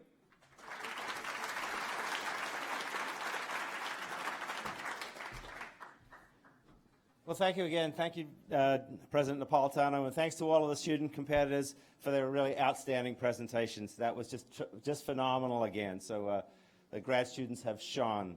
Our students have been up here working hard and having fun. Now it's your turn. And, well, actually, no, I won't pick on anyone to do an audience participation slam. But you do have two important assignments. One is to join us for lunch. So LinkedIn has provided a wonderful lunch out there, a chance, as we said this morning, to do some networking, get some food, talk to people, make some new connections out there. There's folks from the leadership of the Office of the President, from the campuses. We have students, we have faculty, we have members of the Board of Regents. We also got our friends from the government and from industry, so go out there and get linked in with some of those people. So it's a great opportunity to broaden your network a bit. There's 2 lines, so hopefully it will move quickly. The second assignment is to be back here at 1:30 sharp. We'll be ringing the bells and locking the doors as they do in Congress for a vote.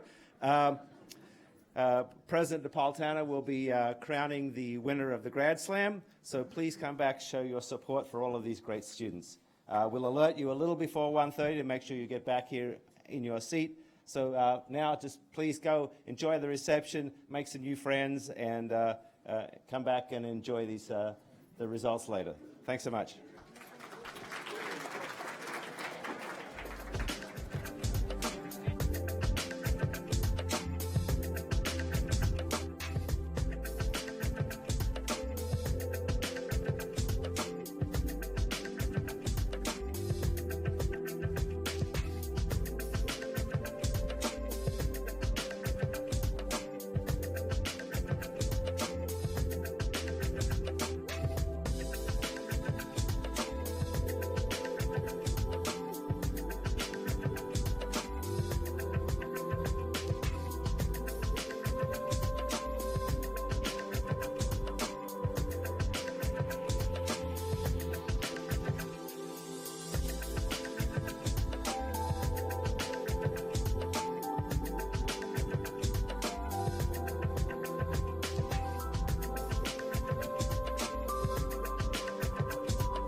le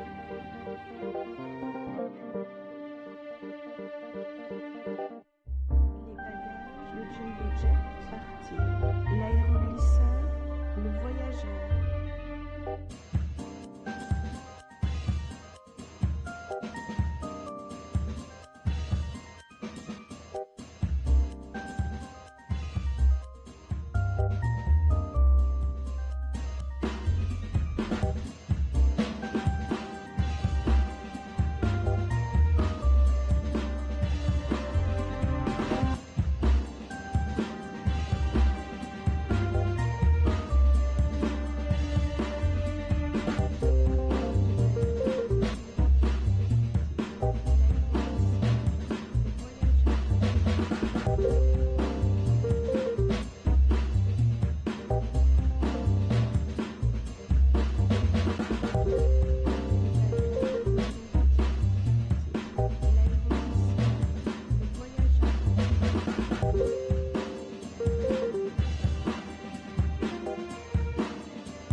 Le jumbo jet partir, l'aéroglisseur, le voyageur.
Come to me, please.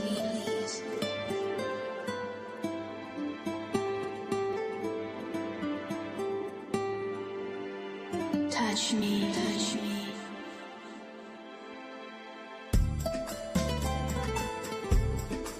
Come to me, please.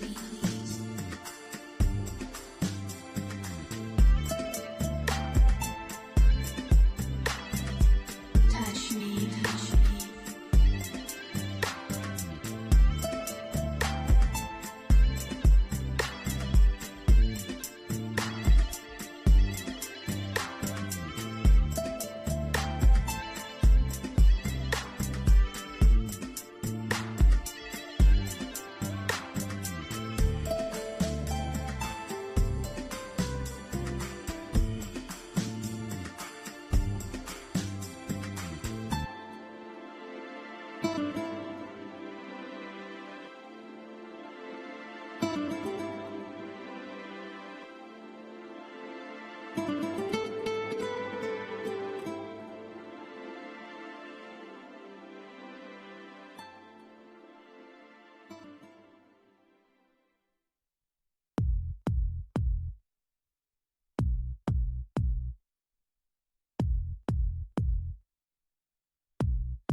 to start the show.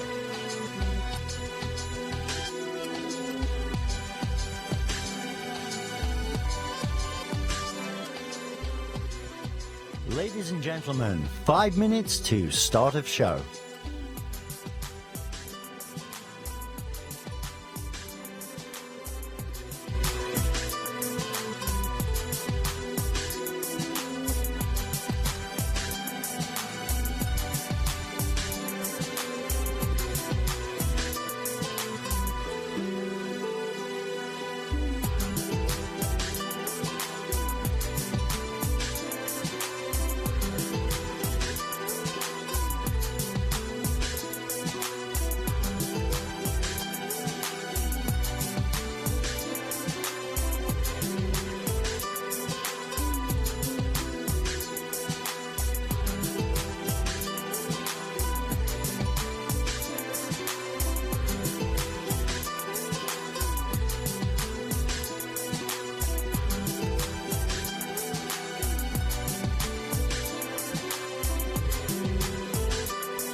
Ladies and gentlemen, 2 minutes to start of show.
Ladies and gentlemen, would you please take your seats? The show is about to begin.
Okay, so let's get back to our programming. Everyone seems to have been appropriately linked in over lunch, so I hope you found some new friends and made some new LinkedIn colleagues. Before we announce the winners, I'd like to take a moment to acknowledge the graduate deans from each of the campuses.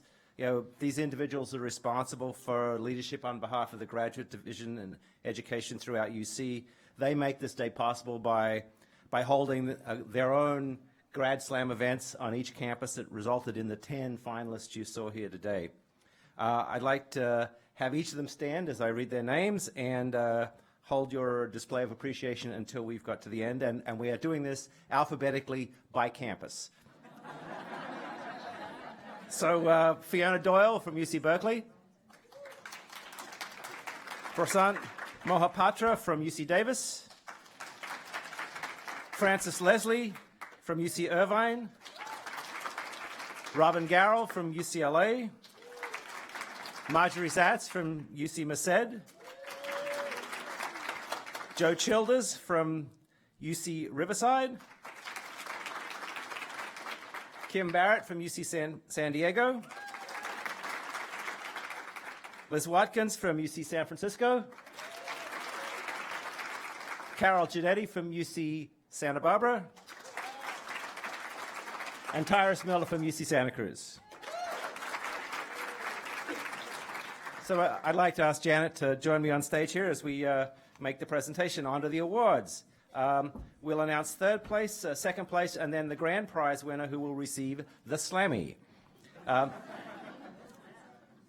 All the presenters were wonderful and impressive, and I know it must have been really difficult work for the judges, but here we go. And the third place winner is Gary Lee from UCLA.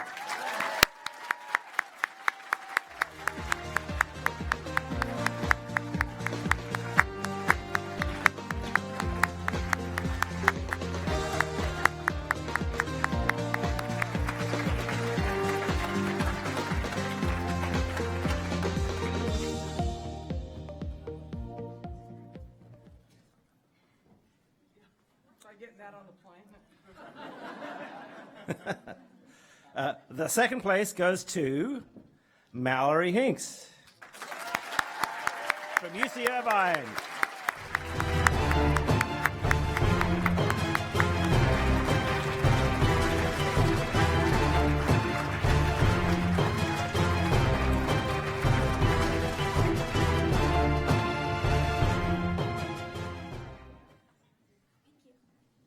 So wow, this is really exciting. So now it's time to name our winner. I have no idea who it is, and I tried to find out a little earlier, and you would have thought I was asking to crack an iPhone. No cooperation, unfortunately. So I should take this moment to let everyone know that while we hope you enjoyed yourselves today, we take this portion of the program very seriously. The judges' scores have been very carefully tabulated, and the results have been kept very secure and very protected.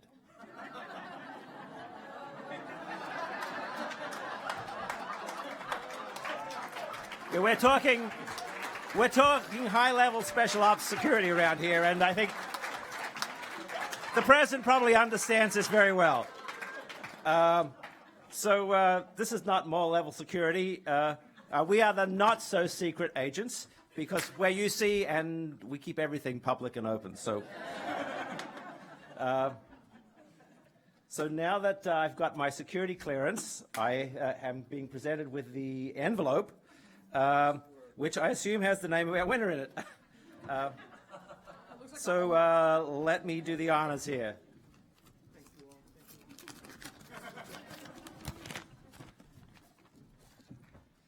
And the Slammy goes to Peter Barley from UC Riverside.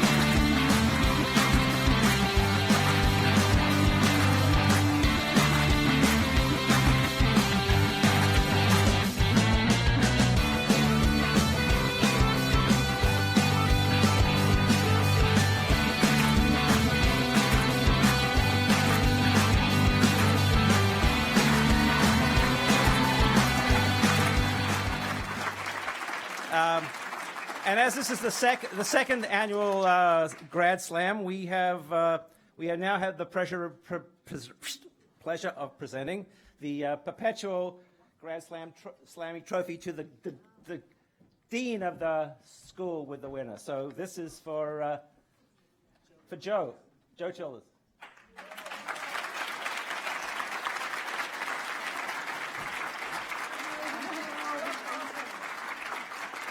And we'll ask Peter to come up too.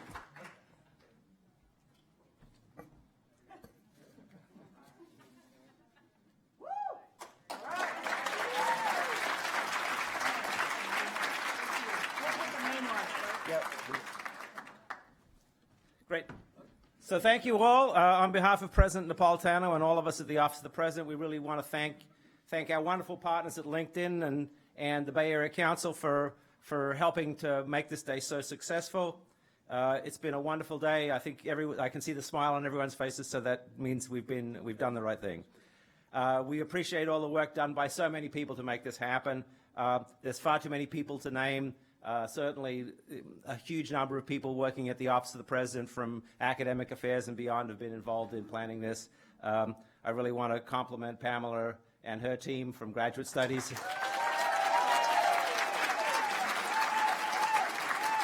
As well as Nicole and the folks at LinkedIn who've sort of teamed up on this for a while and really made it happen. So I want to appreciate that. I appreciate all the work that everyone's done. Thank you all for coming today. It's been a great event. I want to thank each of you for joining us. We appreciate your support, the great energy on behalf of graduate education. As you leave, we have a small token gift for you. Please be sure to pick up your Grad Slam mug as you exit. Thank you, and we'll see you all next year. And continue to support the University of California and its amazing role as an education engine and a workforce development engine in California. Thank you very much.